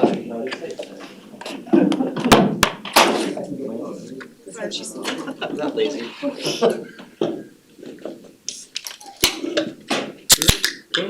Certain council members are more popular than other council members. That's true. All right, so last item on the agenda tonight is looking at accelerating capital projects through potential debt financings. City Manager. Thank you, Mayor. And I think with council's patience, I do want to take a minute just to set the stage. The presentation that you have tonight will be given by our debt expertise team of consultants. And I think it's important, though, that we kind of start with the why. Why are we looking at debt? So that's kind of anchoring our conversation, because I don't think certainly in this setting, in open council, we've had that conversation. So I'll just start with, over the last few years since the Measure 3A sales tax passed, we've made a lot of strides with inventorying our assets, coming up with plans. We hear, good and bad about all the plans that we have for our infrastructure, like streets and sidewalks and utilities. And with those plans, we've been able to start to address the decades of deferred maintenance that I know this community was very aware of several years ago. An example of a big plan for reinvestment is the recently completed project downtown. That vision, which really would be the reinvestment tool for all aspects of infrastructure downtown also comes with a very steep price tag that we need to plan for. One type of asset that we've really only begun to inventory and assess is our city facilities. I think that that's really the next frontier for this council and for the community as we plan to sustain the community over time. As our newish facilities manager is starting to complete these facility assessments, and we're starting to build capital plans, the reports to our office, is that we have, looking at all of even our major facilities, when you talk about this facility, the service center, the library, town hall arts center, have had some maintenance over time, but have not had comprehensive mechanical system upgrades or renovations for technology and other kind of modifications needed for the current workforce demands. And the facilities that I just mentioned, I was surprised to really realize that they're all over 50 years old. So even with ballpark estimates, we know that we have very conservatively over $100 million of reinvestment needed over the next 10 to 15 years. And some of those cases are much more urgent. So I know as for council, we started this conversation with last year's budget process and started to look at some of those more urgent needs that we need to fund over the next few years. We talked about cash funding. That's been a preference for Littleton over time. But the challenges that go along with that in terms of saving up enough money, especially given the increases in construction costs that we've seen and that we'll continue to see. So tonight we want to kind of restart that conversation about debt financing options. At this time in the year, our staff is currently working to close out the books on 2024, which will give us kind of the updated cash flows that we have and that we need, and also to kind of refine to the next level those capital project cost estimates. So we're not really focusing on that tonight. That'll be part of we're trying to set up a conversation in March for council where we'll have more of that updated information and where we can actually start to put the facility needs to debt mechanisms and start to think about those as they compare with cash flows. So we just want to prime those policy discussions tonight with a baseline discussion of how debt works for cities, what instruments would be available to us, and how they would work. We have our team of experts with us tonight. I'll just introduce Kim Crawford and Courtney DeCarty from Butler Snow. That's a law firm, and Kim has been Littleton's bond counsel for a number of years, has worked closely with Reed for years. And then also Melissa Buck, who is a municipal financial advisor with UMB. And she's worked with us over the last couple of years as we've started to learn about our needs and the options and how to think about the market and how we might approach actually the administration of debt. I'll turn the presentation over to them at this point, and they can talk a little more about their respective roles and just give an overview of debt. And then we'll welcome your questions and discussion. Take it away. Thank you for having us tonight. So to begin, as was mentioned, the purpose of this presentation is to provide council with the information needed to make an informed decision and to provide a context for Littleton's potential debt issuance. I'll just jump in really quickly. So as Jim also mentioned, this is really one of two parts. So this one is really kind of your, as the title says, Bonds 101. And then we'll come back to council and we'll get into more specifics about, affordability and financing options and that sort of stuff. But this one is really just laying that foundational understanding. Very high level-ish. Yeah. Not what your options are, not putting money to your options. All right, so now we will go through just an overview as everybody has mentioned, and so please stop us at any time with any questions. So the first financing option that you'll see for capital projects is pay-as-you-go. So this is cash funding capital projects from reserves to allow the city to pay for those projects as you go. This is primarily a lot of what we understand the city has been doing.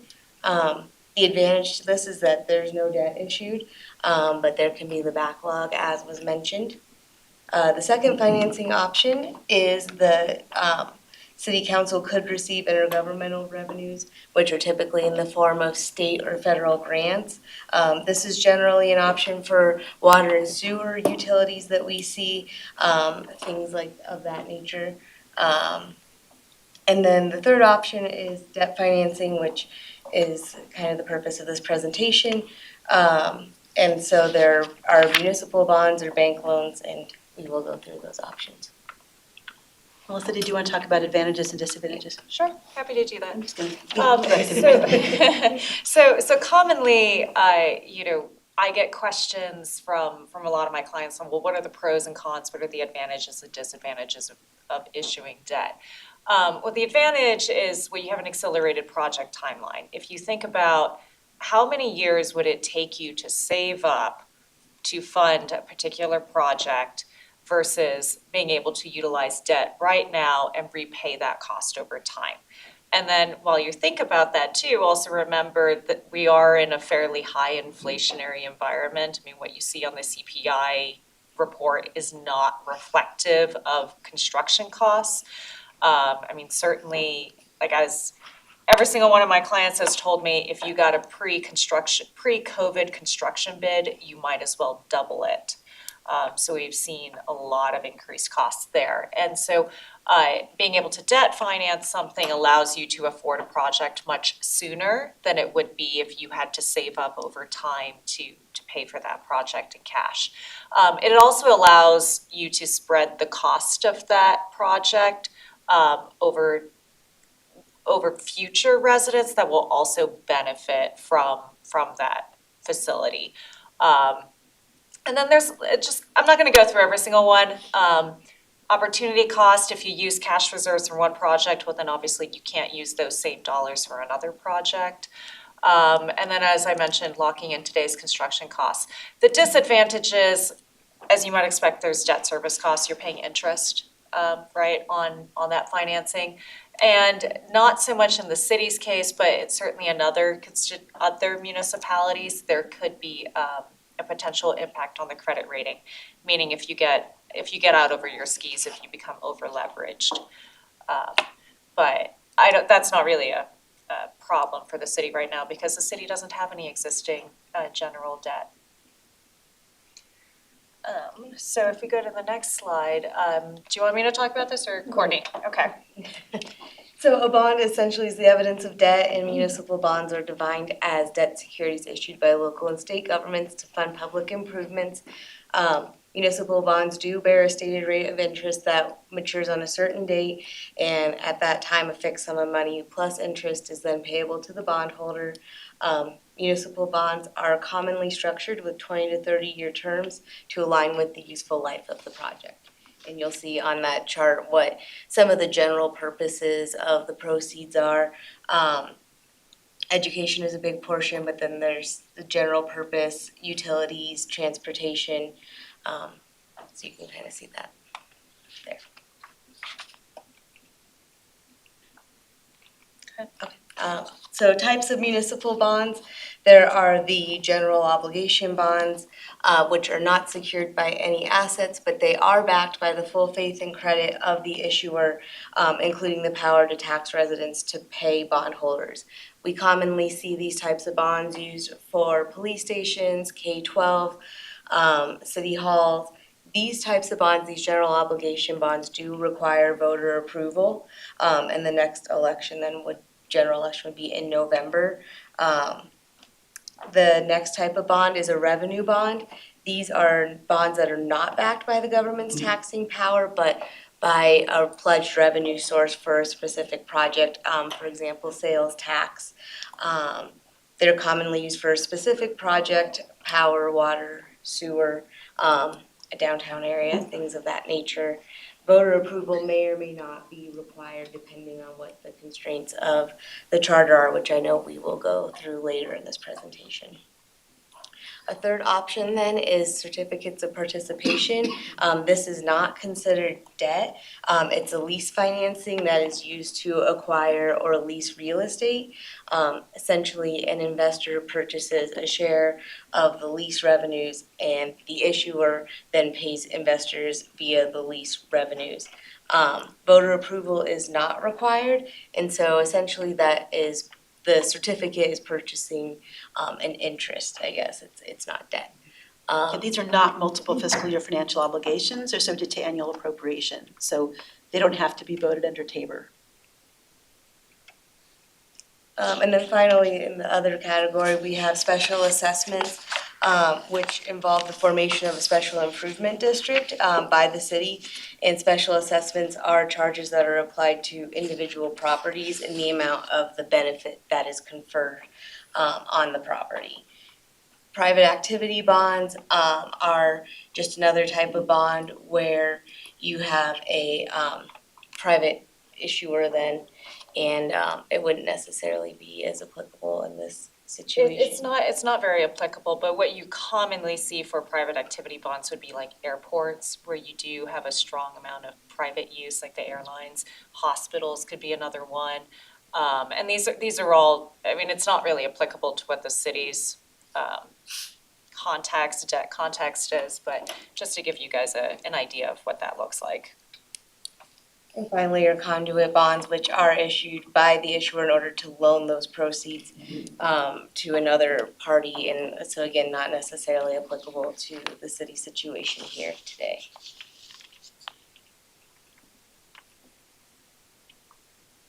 We can go over these just really basically. So municipal bond transactions are issued, again, usually for capital or to refinance your capital projects. There's got to be a public purpose. So you can't do something that is not going to benefit the public. You have to you can't loan money to Costco, although you want Costco, obviously. Via a municipal bond. Via municipal bond, yes, correct. So purchasers of the bonds, there's a lot of different purchasers of the bonds, but we usually have, in your typical bond transaction, you're gonna have a lot of investment companies, investment banks, brokerage houses, big firms that manage money. They like to buy municipal bonds because they can manage their portfolios better, based on the interest rates that are assumed by municipal bonds. Underwriters purchase bonds for resale, and there's public offerings of the bonds or private placement bonds. So there's a number of options available with a basic bond issue. And again, bondholders, what you're doing is you are issuing debt or not debt in whatever the situation may be. But you're gonna pay somebody to loan you the money. So you pay them principal, you pay them interest on certain dates, and then they give you money to build your projects. There are lots and lots of parties involved in a bond transaction, and the three of us sitting here are only a couple of them.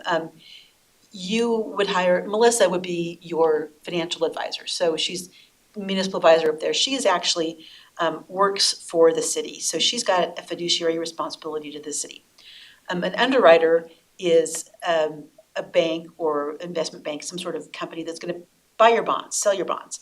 They do not have a fiduciary responsibility, but they're certainly part of the team and they're working for the common advantage. But they are out to sell your bonds. They will go to the market. They will essentially market the bonds with an official statement or whatever you're going to be using to sell your bonds, and they're going to place them with investors. Attorney participants are sometimes, you would have Reed, he's your issuer's counsel. Bond counsel would be Courtney and I. Disclosure counsel, there's, Oh, boy. Disclosure counsel is, if you're gonna sell the bonds to the public, you have to prepare what's called an official statement, but it's like a prospectus. If you're gonna, it has everything that people need to know about Littleton so that an investor can make an informed investment decision as to whether they wanna buy your bonds. These are subject to the SEC rules, so you can't lie, you can't misrepresent, you have to not say anything that's fraudulent, or you can get in trouble with the SEC. We don't want that to happen. Underwriters counsel, we talked about the underwriter earlier. They typically have counsel now. I don't know if any of you remember this MCDC period, maybe 10 years ago, where the SEC said, you guys aren't just, you municipal advisors, or municipal purchasers and issuers are not disclosing information that you're supposed to the public so that they can continue to buy your bonds. And so everybody got in trouble. All the investment banks, municipal advisors, underwriters had to pay fines to the SEC. After that, they all started hiring underwriters counsel. So now you're not going to see a transaction without underwriters counsel. And they're just another level of, I guess, of comfort to making sure that everything is being followed when bonds are being issued. Don't see trustees counsel hardly at all anymore. Sometimes banks used to get counsel, but back in the day when we used to do like variable rate bonds and different types of more complicated transactions that aren't as popular anymore because they, crashed and burned. So then you would see trustees counsel a lot more.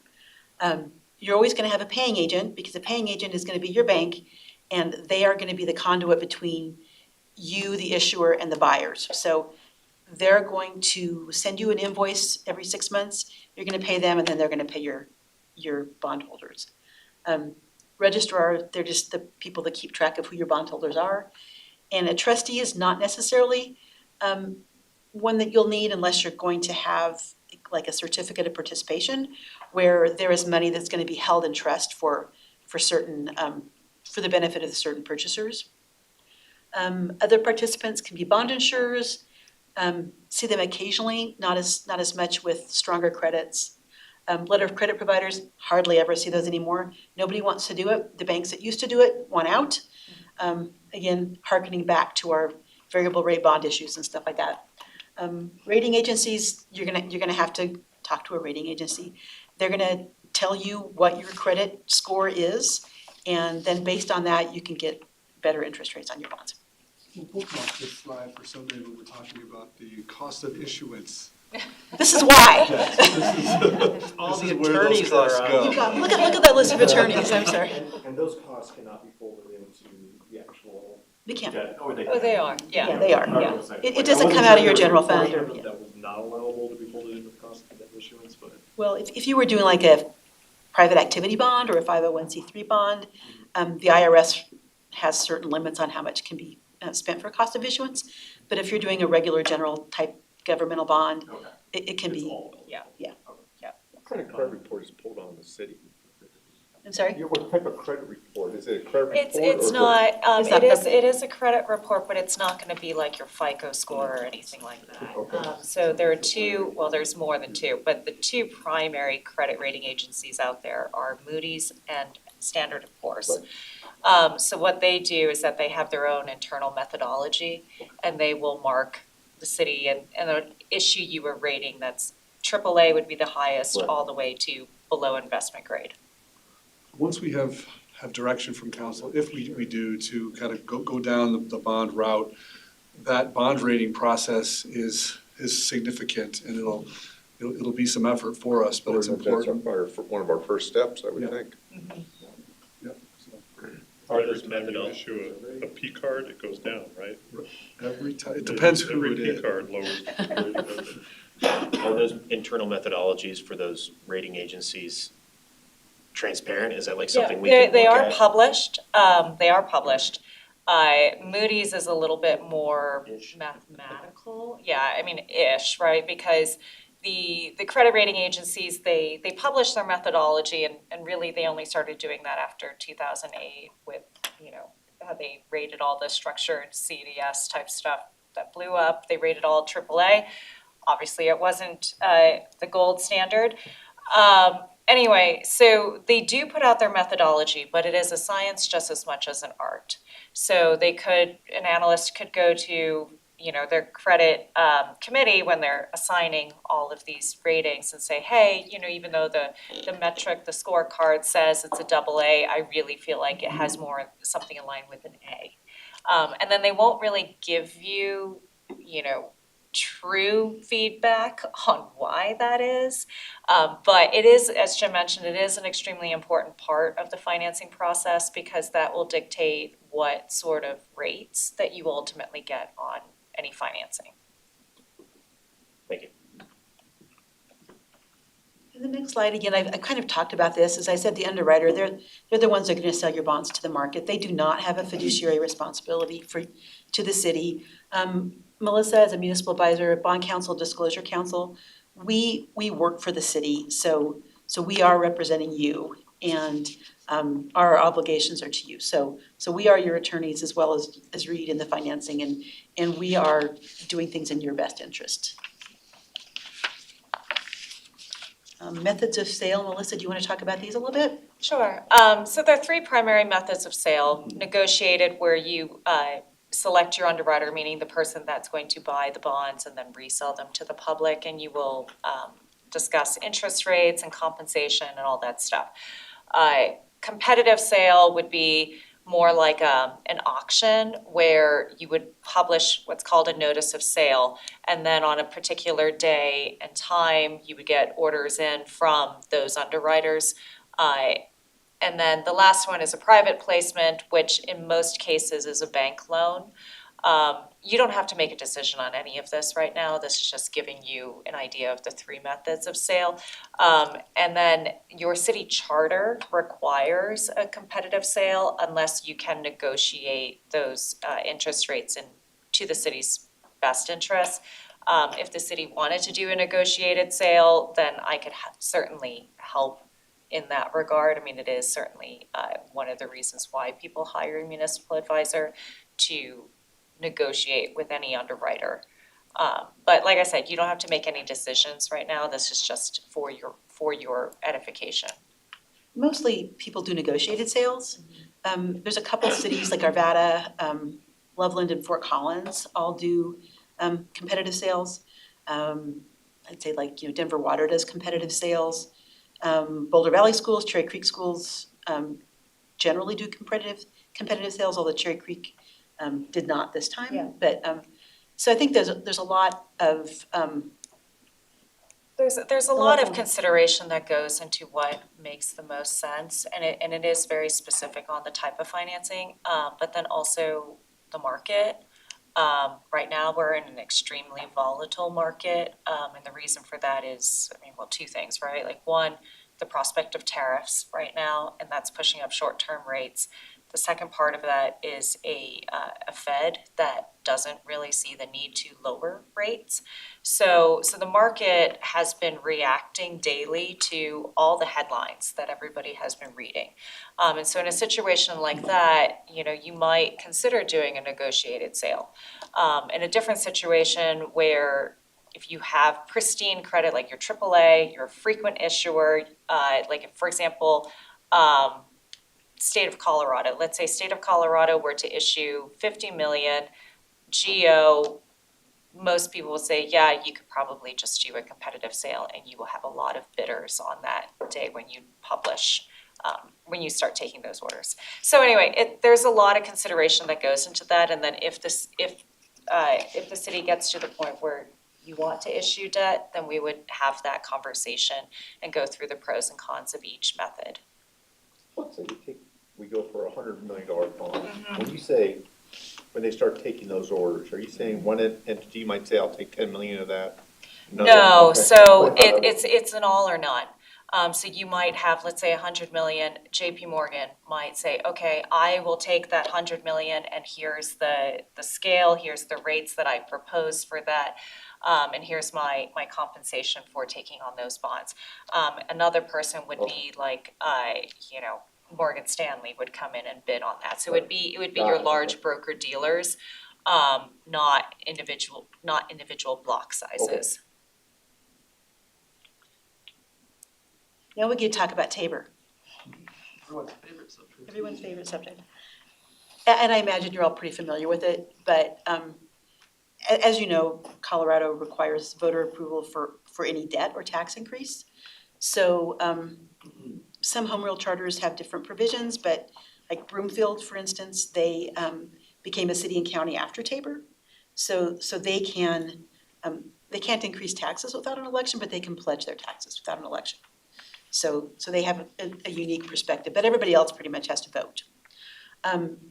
Tabor only allows elections during your regular municipal elections, which I think is November, right, for you guys. or November. So you have a November or November election options. So the only time you would not have to go to Tabor is if you're going to do a refunding and you're refunding at a lower interest rate, or go back to those COPs, or you have something that's not a multiple fiscal year financial obligation. So under a COP structure, you would be telling all of your investors that, hey, every year, we're gonna be presented with the budget, we, the city council, and we're gonna decide whether or not we're gonna appropriate on this financing. And if we don't, we're gonna walk away and we're gonna, maybe this building here is gonna be collateral. If you'd not appropriated, you would walk away and you would lose this building for the term of what would be a site lease. So there's some risk, but courts have consistently upheld that is a viable option, and you are allowed to do that. And as long as you have the option to walk away, it doesn't matter if in reality you won't walk away, because that has been litigated a number of times. So it is certainly an option that people go to a lot for their financing needs, because it's inconvenient to go to elections. Obviously, they're hard to predict. They don't happen at the times when you need the money. So, it just, sometimes doing financings outside of that Tabor limit are more attractive. However, you also don't get the sales tax revenue, or you don't get extra property tax revenue, or whatever that would require to be voted to allow you to pay that. So you'd have to have just general revenues available to make those payments. Again, elections, I kind of went over this. If you are an enterprise, and Melissa, I think brought this up earlier, if you are legitimately acting as an enterprise, like a water and sewer enterprise, where you're not getting more than 10% of your revenue from a state or local source, then you are not subject to the Tabor limitations, and you can issue debt without an election. However, if the general fund gives the sewer fund some money each year so that the sewer rates don't increase, that's a local grant. So that would count toward your 10% limit. So we have to look at that whenever we see an enterprise.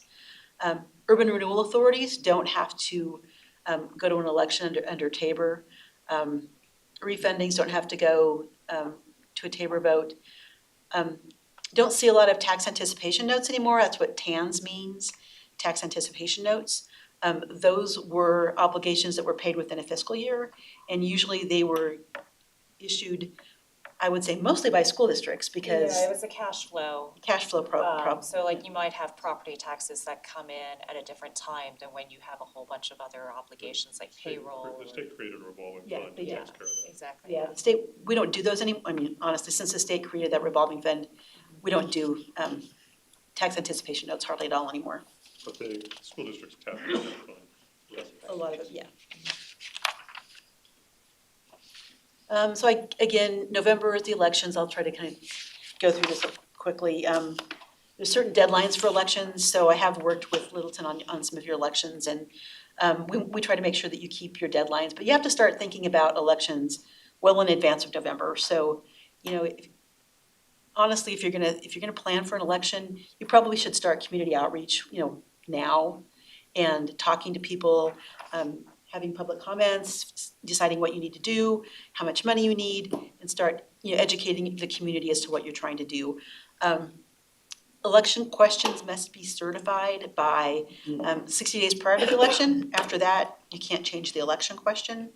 Fair Campaign Practices Act starts to become effective once you certify that ballot question, which means you can't spend public funds to advocate.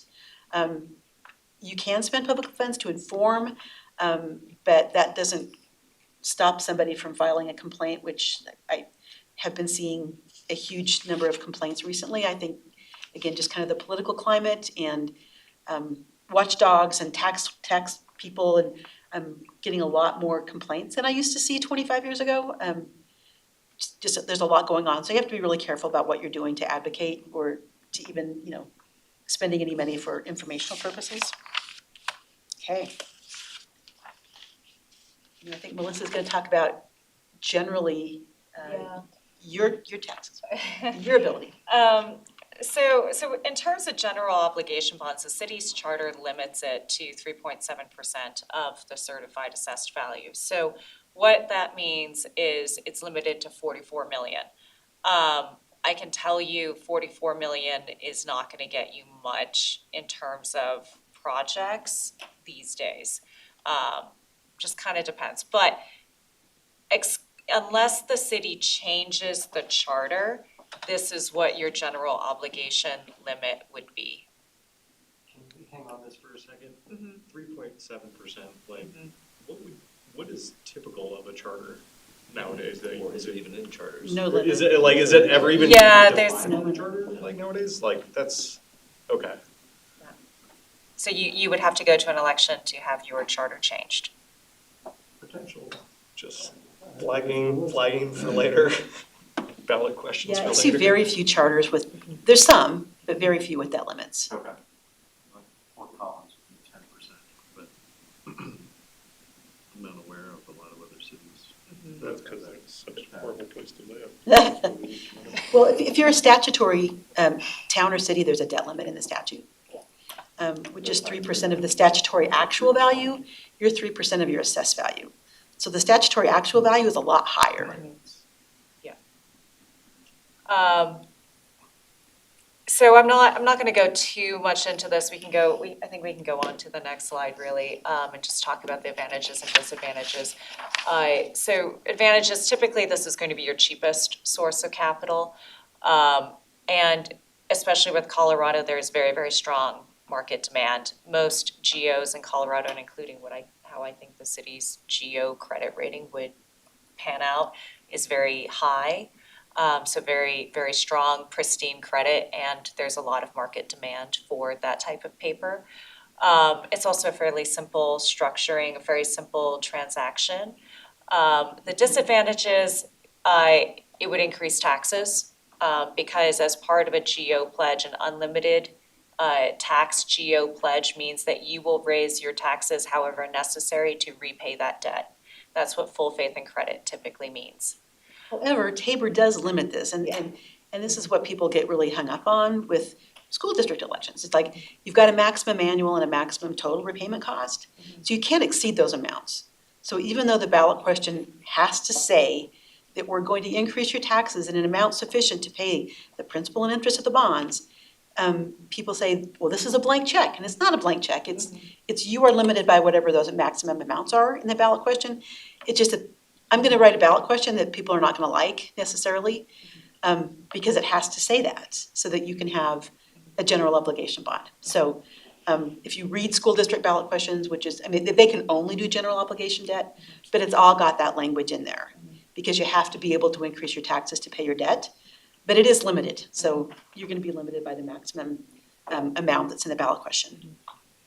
And then the two other things we already kind of talked a little bit about, that it requires voter approval and then uses the statutory debt capacity, which in this case is 44 million.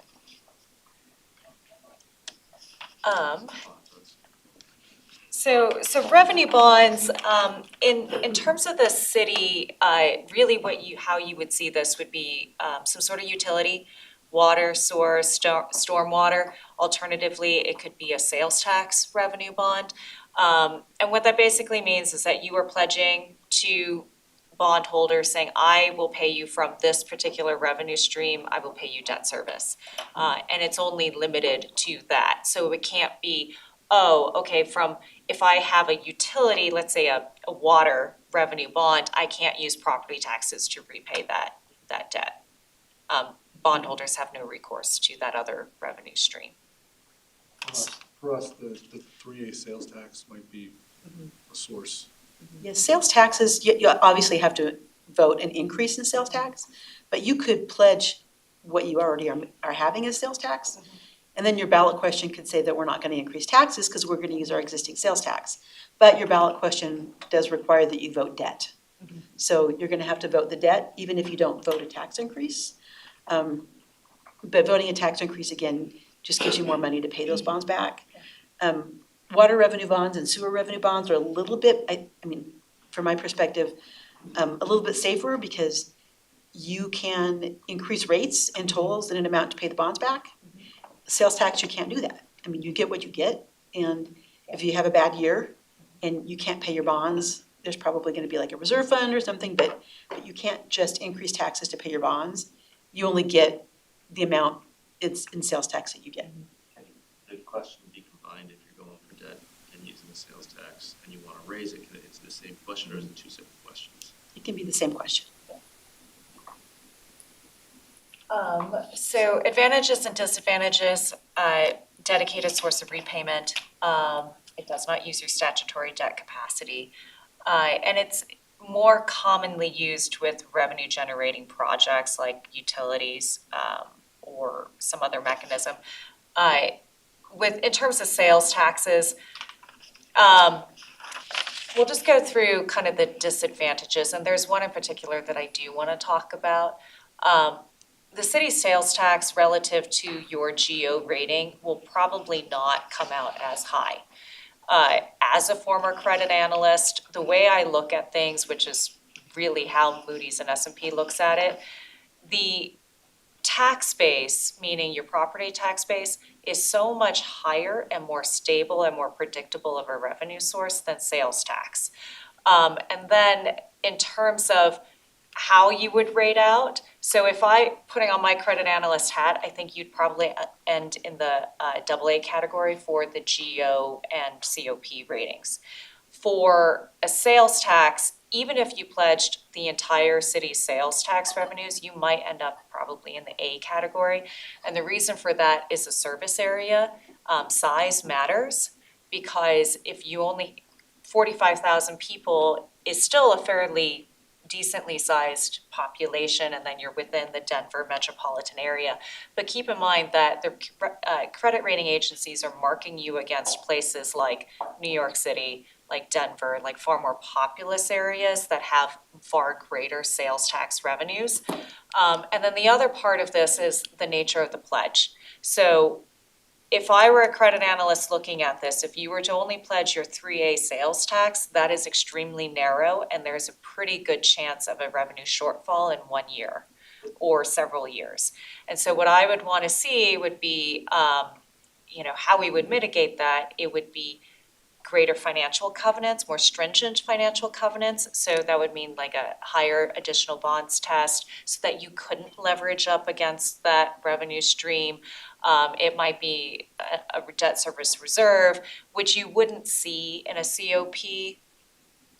So there are certain considerations in terms of what does that mean in financing.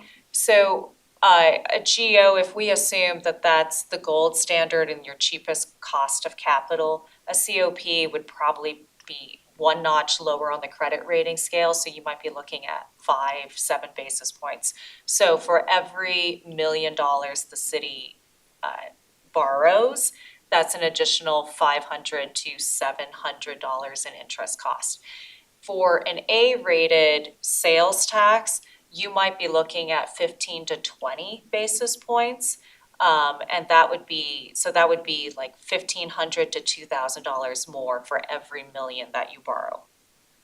So it is something to consider, and that if the city were leaning towards doing some sort of revenue bond, then I would strongly suggest doing a broader sales tax pledge, understanding that internally you're sizing things to the 3A. But I would not just pledge the 3A sales tax because I think it's going to be fairly expensive for you. Property tax is much more desirable. It's just far easier to predict. Very rarely do you have property values go down. We could have a mill levy increase as part of that as well. You could, yeah. Mm-hmm. Yeah. Pledge I'll say TIF, it's not TIF, but the increment there. Yeah, I mean, I think the next one is COPs. Right. So I'll go into a little bit about the paying for things as well, because there's a number of different ways that we can slice and dice this. Kim already talked about, I think actually Courtney talked about certificates of participation. This is effectively the city's using its real estate powers, and that's why it's not considered debt under Tabor. It is a little bit more complex than using GO debt. It's not considered debt because you don't have to pay it. Right. So, I'm sorry. Yes, thank you, Kim. So in the certificate of participation, you will have to have some sort of collateral. You would have to identify typically a building of some sort, and that building should be of sufficient value, or several assets, should we say. The collateral should be of sufficient value to secure the certificate of participation. Most investors want to see something that is essential, like it could be City Hall, it could be your Public Works building, something along those lines. And if we go down this path, then we can look at what assets the city would pledge and the value of that. So going on to the next slide, just general pros and cons. This does not increase taxes. It effectively says that the city is utilizing its existing resources to pay for projects. It's also very flexible. The source of repayment is also very flexible, because essentially what you're saying is I will use my free cash flow, my legally available revenues to repay this debt.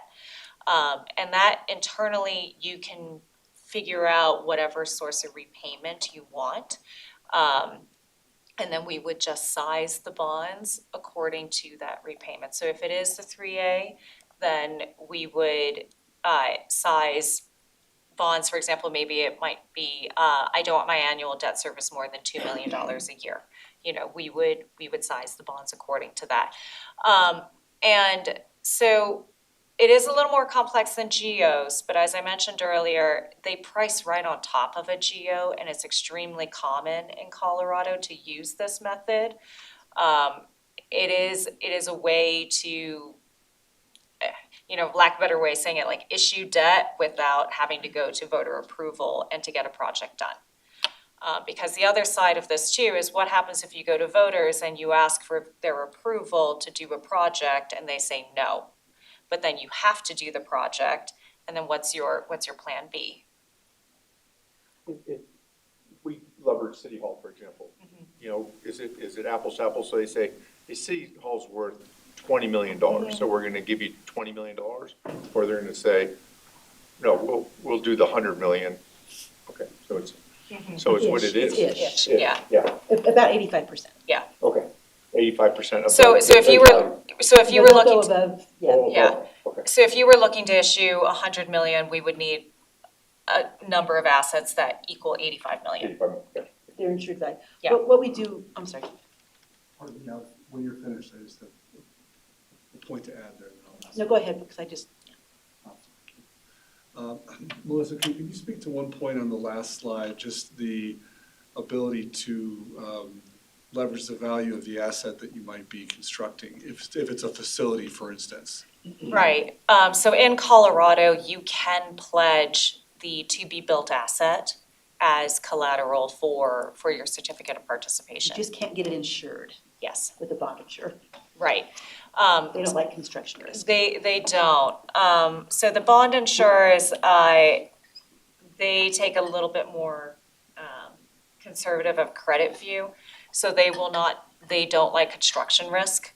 And so they want to make sure that there's some sort of collateral that incentivizes you to appropriate those funds in your annual budget, meaning the debt service in your annual budget. So if the city's credit rating were like an A category, which I think is kind of that sweet spot for bond insurers, then we would look at building in some sort of substitution clause in your offering documents where you would pledge, let's say, City Hall, and then once construction's done on this project, then you would swap it out for that project. So it'd be a very short-term pledge, but if the city were considering doing a COP, then like I said, I think that you guys would grade out fairly high, and I wouldn't really worry about it too much. With COPs, the way that we've done it in the past, and been a while, is that we have the municipal building authority, Littleton Municipal Building Authority, that kind of operates that. Do we need to continue that? Because I know we're coming up, in a few months, the payoff, just did, yeah. Yeah. So a long time ago, long ago and far away, and I've been around for a little while, so when I first started being a bond attorney, COPs had different risks. And investors wanted you to sell the property. They wanted to make sure that they could sell the property and get reimbursed. So if you defaulted, they could come in and they could sell City Hall and then they could pay themselves back. So under the Constitution, governments can't sell their property without an election. You can't mortgage your property without an election. So the workaround was to form these finance corporations or these building corporations. So the city would sell the property to them, and you can sell that, you can sell the property, and then they would be the ones that would mortgage the property.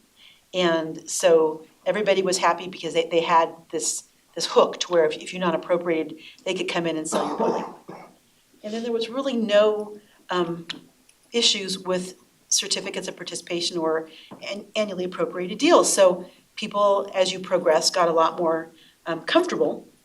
So now we only do really exclusively leasebacks, which means we would lease Town Hall and you would lease it to like a bank under a site lease, and that site lease would go 10 years longer than the lease, but you would never lose title to the property. So if you're not appropriated, the trustee would come in and they would use this building for whatever they wanted, whatever they could legally do. They might, they couldn't chop it up, they couldn't demolish it. They could come in and they could rent it to different people. They could, do that for a certain amount of time to get this property back, to get paid. But at the end of the day, you would always get the property back. And I mean, to be kind of, I guess, investors just don't seem to care anymore, because I think, there was one case in Sheridan where there was a non-appropriation and then they condemned it, and so that made everybody a little bit nervous about it, but that was in the 90s. And really not much has happened since then. So we've really gotten away from these finance corporations. There's no reason or benefit to keep it with that no longer having to. And what I found out is that, certainly you have these finance corporations and then you go to do a financing and, they've moved, they're dead, you can't find these people anymore. Because you're theoretically supposed to meet once a year, but no one does it. And it just ends up being a little harder. So it's just easier to not have them if you have that option. I'll note that we had tentatively planned a study session within the next month to talk about disbanding our authority for that purpose, since we've just recently paid off our last COPs on the courthouse. But I think Kim's answer may have just answered the question that we would have tried to have for you that session. So thank you. Yes, please do that. March 4th, that was gonna be part of our discussion. You can scratch that off. Yeah. But once your COPs are paid off, We still need your action to, We need to actually accept back the courthouse that we had leveraged with our COPs. So March 4th is right when Littleton Brewery's opening, and if we're canceling that study session, we'll just go to. we have plenty to talk about, just that item. Okay, all right, okay. My bad. Next slide. Thank you. Okay, so then we just have a few debt considerations for council. What you see before you is all the leases, COPs, GO, anything that is not self-supporting. And what I mean by self-supporting, it is a revenue-based bond, like a water and sewer in the city's case. So currently, as Jim mentioned, the city has no debt, no general debt. But the flip side of this is the city's age of plant is 20 years. So if you go through the financial audit, you'll see a couple of line items. One will say accumulated depreciation, and then underneath there'll be a line that says your annual depreciation. And when you divide the two, that's how you end up with the age of plant. So as a credit analyst, I look at that and I see, okay, the city has not invested that much in its infrastructure. And so if you think about a standard depreciation.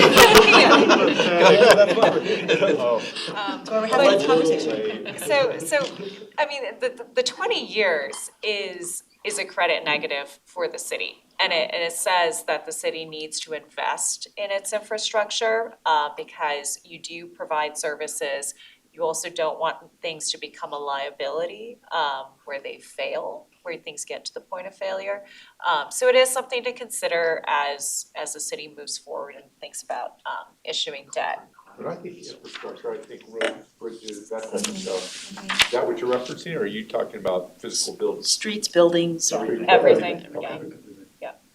Stormwater. Culverts, drainage. There's some new ones there. And that's and I'll just mention, because I can't help it, that's the fixed asset and the kind of technical look that the credit evaluators would have. When we look at what we've actually, as I mentioned, when we look at our major facilities, they're more than 50 years old and they haven't had major attention. So that's why this is a really important long-term discussion for us. Do credit agencies actually look at state-issued loans as well, like subsidized water, sewer Yes. loans as well, like as Yeah. part of that total credit Right. picture? They will look at everything that might have a lien. Basically, when you're a credit analyst, you're looking at something to figure out where all the pressure points are. And if it is even like a state supported, like a state revolving fund or a bank loan, they will wanna know. So we'll get more into this in the next time we come back to council. I just wanted to give you a very quick snapshot of where we are in the municipal market. So what you see before you is MMD, it's Municipal Market Daily. It is the benchmark for how all tax exempt bonds price. Pretty much everything is a spread to MMD. And what MMD is it's just an index of AAA rated GO bonds.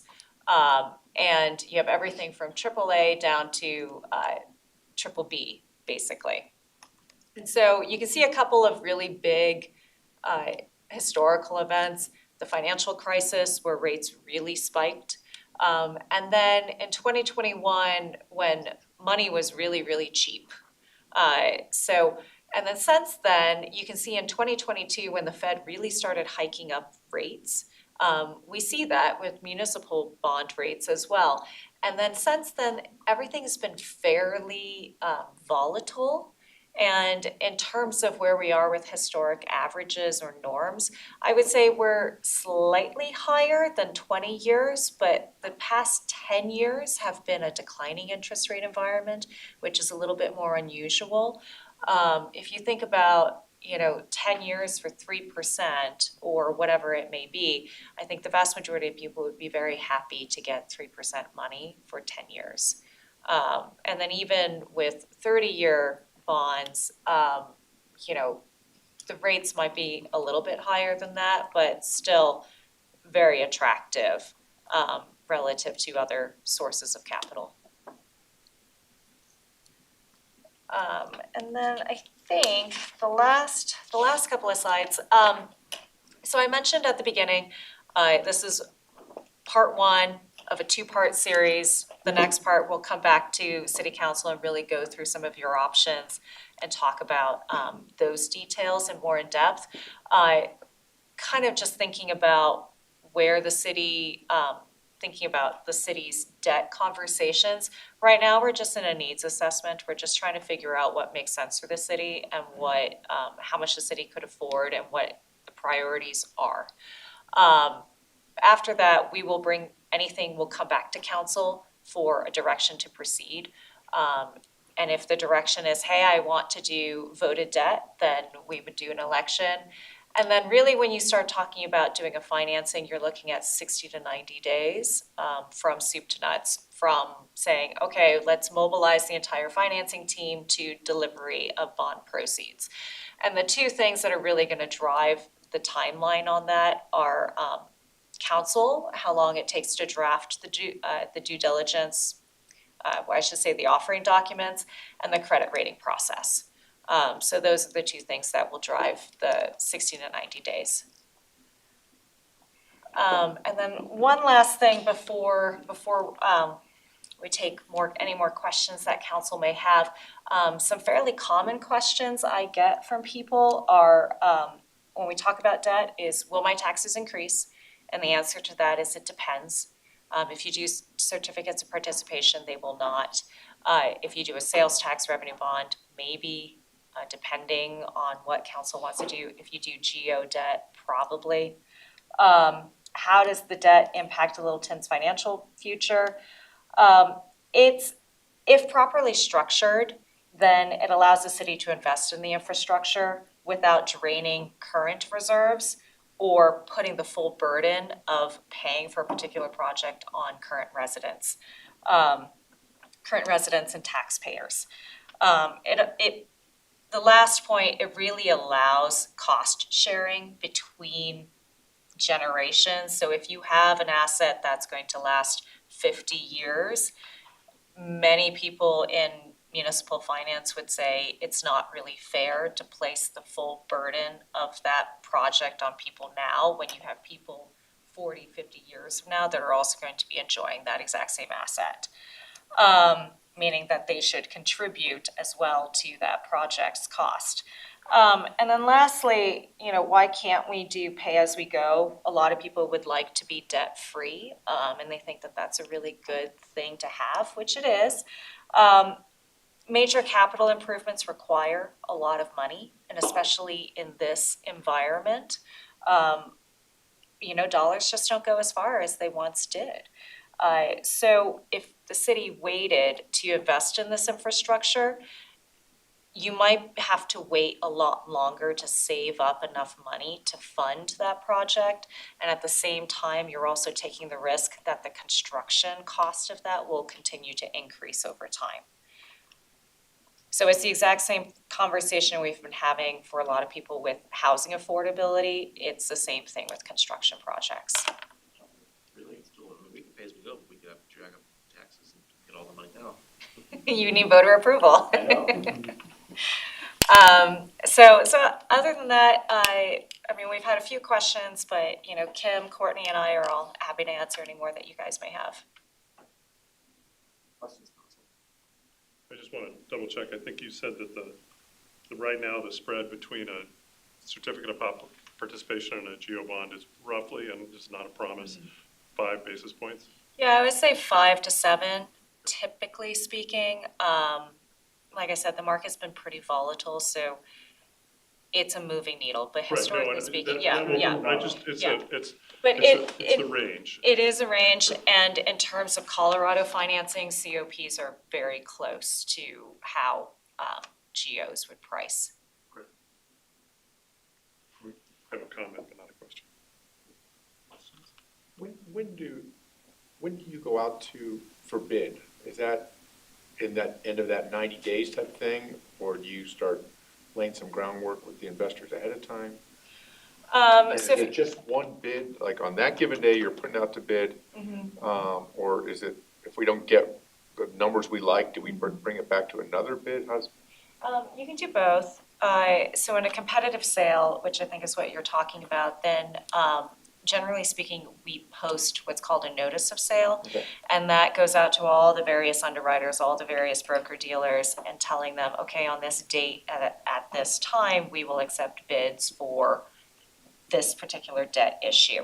And so they may come before that, like once we post the notice of sale prior to that actual sale, they may have some questions about the credit, about structure, so on and so forth that we would answer. But when it comes to the sale date, that's when we would accept all the bids, and at the end of the order period, we would do a calculation to figure out who's gonna give you the cheapest money. So you can pull the sale. You can, if you get bids that you don't like, you can pull the sale, you can reject the bids received, and you can try again on another day. In practice, there's generally a stigma with doing that because it suggests that there's something wrong, even if there's not. And so it is something to consider in this volatile market, where if you were to do a negotiated sale, then you would have a lot more flexibility on the day that you price. The reason I ask that question is because assuming we go out in June and we think the Fed gives us some knowledge that we think rates are gonna be dropping a little bit, do you just hold off, even though you might put out a notice of sale, do you just hold off and wait for those rates to potentially drop? So Fed funds rate doesn't have traditionally, it doesn't have a huge impact on what muni bonds do. Would that be called long-term money? It is the muni bonds are definitely long-term money. The reason why muni bonds increased so much in 2022 was because the Fed jacked up rates so quickly, and as a result, everybody's like, well, you know, if I'm getting treasuries that are 4.5%, why am I paying 2% for a muni bond yield, right? In this market, especially when you look at what Powell just recently testified today, his signal to the market is that this is the current rate environment and it's not gonna change. Yeah, so you can put out a revised notice of sale, just saying, hey, you know what, we wanna wait and see what happens. What we typically do in any financing is that we look at the economic calendar to see what's coming on, and we also look to see who else might be a competitor for the same investors or the same bidders, basically. So you don't wanna price right around the same time as somebody else that would be a competitor. Let's say that you guys were to do geos and then Denver's coming out with geos as well, then maybe we wouldn't wanna price the same day, if that makes sense. Is there any advantage or disadvantage to doing, you know, multiple options, you know, in the same time frame, like doing COPs for facilities and maybe geo for public infrastructure? Is there any way to You could do that. put them in certain order? Would it be I don't know that I mean, I guess the question would be, so let me start. If you guys wanted to do geos or a revenue bond that required voter approval, then you would do the election in November, presumably voters approve it, then the earliest time that you would do your financing would be January. And that would mean that we would all be mobilizing and getting everything ready in anticipation of voter approval to move forward in January. You could do a COP issue really whenever you wanted, because it doesn't require voter approval. I guess, would there be an advantage to doing it, let's say, a COP this year? And then, you know, the next time we couldn't do a geo would be November 26. Would there be an impact? Would it be beneficial to have the COP ahead of it or not? So there would be an impact, I think, to your credit rating, but it all kind of depends on how much debt you're looking to borrow. And voted debt, especially if if it's geo debt or you had a dedicated revenue source, then that would be very favorable, I think, just given the fact that you guys don't have any current debt, meaning that your debt burden is extremely low. So in terms of stacking them all together, I would say that that's fairly common for a lot of municipalities where you don't just choose one particular type of debt to go after. Because with COPs, keep in mind that these are your existing revenues, and so you don't want to size your debt or your COP issue to the point where now all of a sudden you have to pull money from other programs to pay that debt service or to pay that lease payment. You mentioned stability and predictability of the revenue being kind of essential to the market of where that, rating comes in. And what do you see, like, I know this is a super generalizable question with lots of variability, but like between sales tax revenue and, property mill revenue, obviously you were saying that property mill revenue has the potential, obviously, for that greater stability because rarely are we seeing price, especially in the Denver market, prices actually decreasing with a population increase happening. So what would the point, value difference be between, for example, a mill levy pledge versus a sales tax revenue pledge? So where I think your guys' credit rating would pan out between the two, you'd be looking at, I would say 15, 20 basis points between doing a COP. Yeah. The other thing to keep in mind too, I haven't looked, but if you're like the vast majority of other people I've talked to, sales tax revenues have been flattening. And so it is something to consider if. The mayor said that just half an hour ago. Sales tax, I'm sure one of those presentations. Flattening slash. Yeah. Yeah, so it is something to consider, but keep in mind that most municipalities, most cities, your primary revenue source is sales taxes, right? So even if you were to do a COP issue, we would still be looking at, utilizing some sort of internal, accounting for it based off of sales tax. Sure, yeah, I mean, you would still have to account for our total revenue generation, via sales tax and accounting for it. But at least the pledge would be based off of something slightly, in theory, more stable, and thus the money would be theoretically cheaper. Right. Okay. Just my 2 cents, we started talking about this after 3A passed in 2000 and, when did that pass, 2000? 3A? Yeah. Somewhere in there. And when Mark was city manager, and, obviously we waited now close, 5 years, and inflation's really caught up to us. And so I've been really eager to get this moving, as Jim can attest.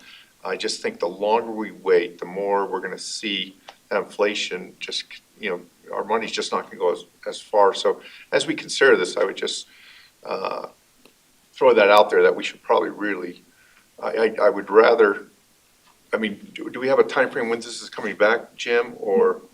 Yeah, we're, still wanting, we still need to work on council's agenda for the retreat, but our current plan is to spend a significant amount of time on this on Fridays, a couple hours. Yeah. And try to get to the next level of matching projects and council's priority for projects with the various debt vehicles Would it and make amounts. sense to at least get people's feeling as to which of the 3 or 4 different types of bonds we would be leaning towards?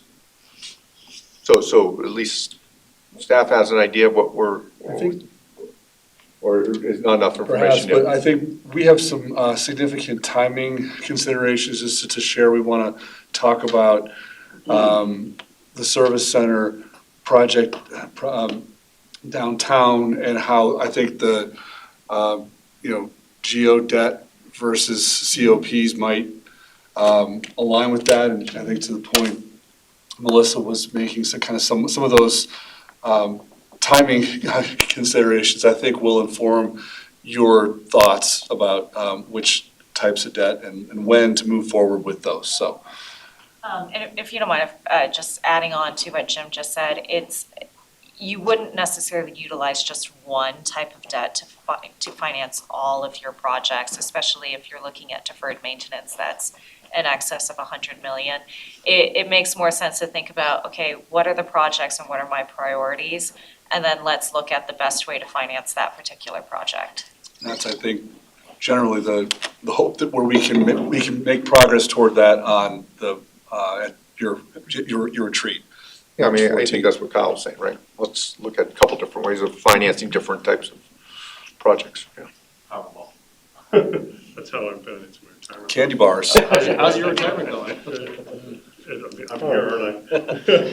Again, I just think urgency is important here. But, I feel like, a couple of things. I feel like we have, in the most immediate lineup, we have 2 different kind of things that we're being asked to do debt financing for. One is Project Downtown, and the other is gonna be the service center. Is that kind of accurate? At least the next 2 things we could consider. The big ones. And the Project Downtown, the number that Jim put on the table was 25 million. And then the service center, we still don't know, but it's probably more than 25 million. Does that feel safe? I think, well, the service center, I think, could be more. We're still. Okay, I don't mean to push that, that's not the point. I think there's still some room, we have in the budget kind of the placeholder for project downtown was 27. Oh, sorry, 27 million. For debt, For debt, debt to sorry. debt service. And we know that, the project concept cost that we saw subsequent to that budget session was $36 million. It's now 72 million. Yeah. Since another month has passed. Translate, don't laugh. Yeah, but I mean, I think It's true. this, yeah, it's funny. We're really, as a group, we're talking about staggered debt, like one possible conversation in November and another possible conversation years later as we talk about the service center. Those could be different debt instruments. I think for both, we have to prepare as a council to make the case to the community around why we need to make these investments. We need to say, you know, what's the problem? What are we solving with our debt? And how are we, you know, appropriately sharing the burden through multiple generations, through debt versus pay-as-go? So I think, you know, part of your conversation today I really appreciate is whether this becomes we have to have a ballot issue. Whether it's a ballot issue or not, I guarantee it's an election issue for us. Like this election November, if we choose to go forward with either debt, it's gonna be an election issue. And we've gotta be able to, even if we're not, you know, for the sophomores, we're not gonna be running. But I think we're still gonna need to be prepared to have a conversation of, this is the problem, and this is how we're solving it. And we need to have a conversation with the candidates. You know, whoever chooses to run, I think city staff has to be ready to brief candidates around, not to sway them, but to tell them what's on the table and how the council justified it. So even though, you know, GO bonds and putting a GO bond on the ballot is slightly scary to me, I think it's gonna be an election issue no matter what, and I think we need to be prepared for that to be part of what we're doing. That was my comment. They're different conversations, potentially, depending on the type of. But they're different conversations, but I think we should either way be prepared for a full court press around why this was a good investment, why these choices are good choices for the council, because I think we want to get as in front of that as possible. Even if we choose certificates of COPs for this part of our city debt, I think we just need to be ready to make that case. And I think we can look around to neighboring municipalities that did cash finance major capital projects to show like what the advantages and disadvantages, like the sheer monetary cost of, for example, Broomfield's new city center. Yeah, which took them 20 years and it cost them twice as much Yeah. to do. And it's like, there are very salient examples of municipalities and communities across the Front Range that quite frankly are choosing in my opinion, a bad option. Yeah. Like they're just literally paying more for something that they didn't have to pay more for. Yeah, I'm just, It's like the cash option? Is that what- Yeah. And because construction, it's not just, it's not material price like we saw during COVID, it's labor cost. And the labor cost, the market forecast for labor costs is not relieving, it's getting worse. And it's far outrunning the cost of the, you know, percentage of debt issuance, especially on even a AA rated bond issuance. if we go for a COP as a sophomore who's not gonna be running in this election, I would like to have a slide deck to go, ready to go come Western Welcome Week. Yeah. Cause I wanna be if we choose to go forward, it's part of my responsibility as a council member to be making that case. And I guess I wanna make sure we have a slide deck for every council member that's ready to make that case. When we did 3A, we spent a lot of time just on the education piece, not only, you know, constituents within our city, but council members, as well as those people who are gonna be coming on board, new council members. Yeah. To sit there and have a conversation with them prior to the actual election. Absolutely. Explaining to them kind of where we were and what the challenges we were having were, just to make sure that anyone running was educated with some of the needs that the city had, so. Yeah. Yeah, no, that's exactly, that's what I hope we do. You guys know that on the school board, we issued $300 million worth of debt. And that all was predicated, you know, by literally a year-long effort by the superintendent doing a speaking tour on why this was needed. And in my mind, we're a little bit behind the 8 ball. But also I'm excited about the opportunity as a council member to do part of that advocacy, whatever we choose. I'm looking forward to advocating for our choices. And so that's really just my lens that I have on this. Well, I could go on, but like, I won't. No, to Patrick, to your point, like, it's, you know, we're long due, and I think it should be habit for us as a city, as a municipality, to have a consistent degree of debt in our portfolio to make sure we stay ahead of these capital projects, because right now we're hitting a little lull. And you know, the assets that we would even potentially be pledging under things like certificates of participation have devalued to such a degree because we have deferred maintenance on them. And so even our borrowing capacity in that respect has gone down. But I think, you know, not so secretly just keep yelling stormwater, because quite frankly, it is both a functional and very visible and very irritating thing to have happen when that fails. But it is also like one of our larger economic liabilities. And there are pathways of state-funded programs that actually can get us out in terms of the easy path into that road of debt, and also at a subsidized rate. Can we lease our stormwater and a certificate of participation? You'll get better rates going through the state. I mean, like, Yeah, but. That was a joke, I didn't mean that. yeah, I was like, I have seen municipalities lease, Their assets of stormwater? that, yeah. I'm But not I advocating would not that. That was recommend not- going down that road. I'm not advocating. But I think one of the things, like certificates of participation will actually only get us so far in terms of orders of magnitude. But I think the canary in the coal mine of deferred maintenance that we're not looking at is the facilities side. Like, I think when that facilities master plan and essentially the lack of maintenance on those facilities, we come back, we're gonna throw up at that price tag, honestly, it's gonna be bad.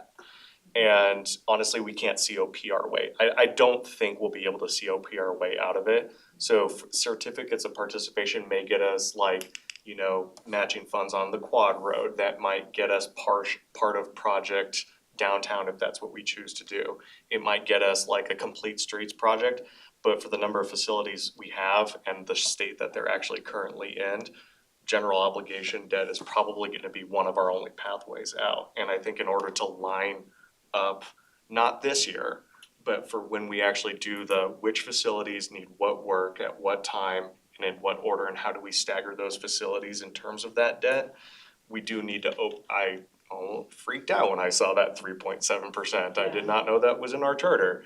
We do need to start making the case now as to why we have to set ourselves up for a long-term success for using general obligation debt.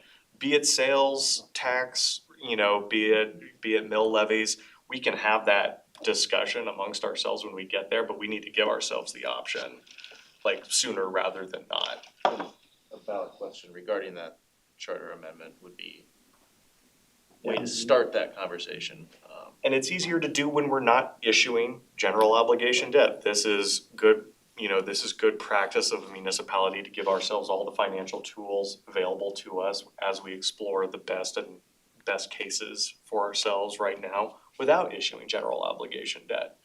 But we can't, it's gonna be much harder to say, please get rid of this charter change or make this charter change and also issue X amount of debt simultaneously. So we shouldn't plan to do those things all at the same time. Can we even do that? Like, is that?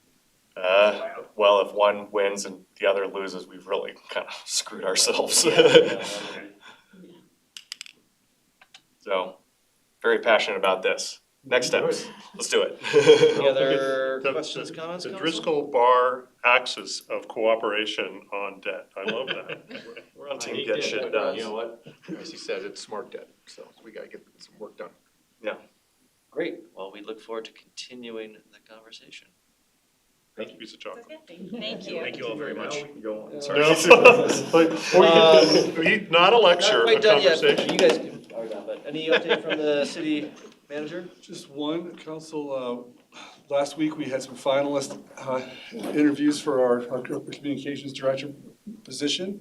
Just to let you know, we had north of 160 applications that were, marginally qualified at least to work through.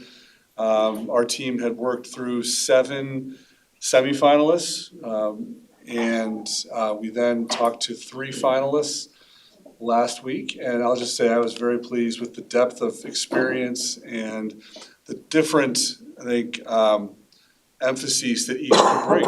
And so at this point, we're trying to work through some follow-up with candidates with the hope of making an offer soon and letting you know kind of where we are and who will be joining our team, because I'm excited with the finalists, and that we'll have someone good that can bring a different level, a different lens for that function, so. Will they be on board by the retreat?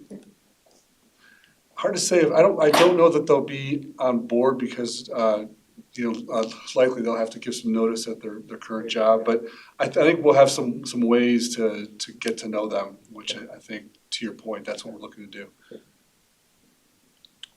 That's Thank what I you. have. City Attorney?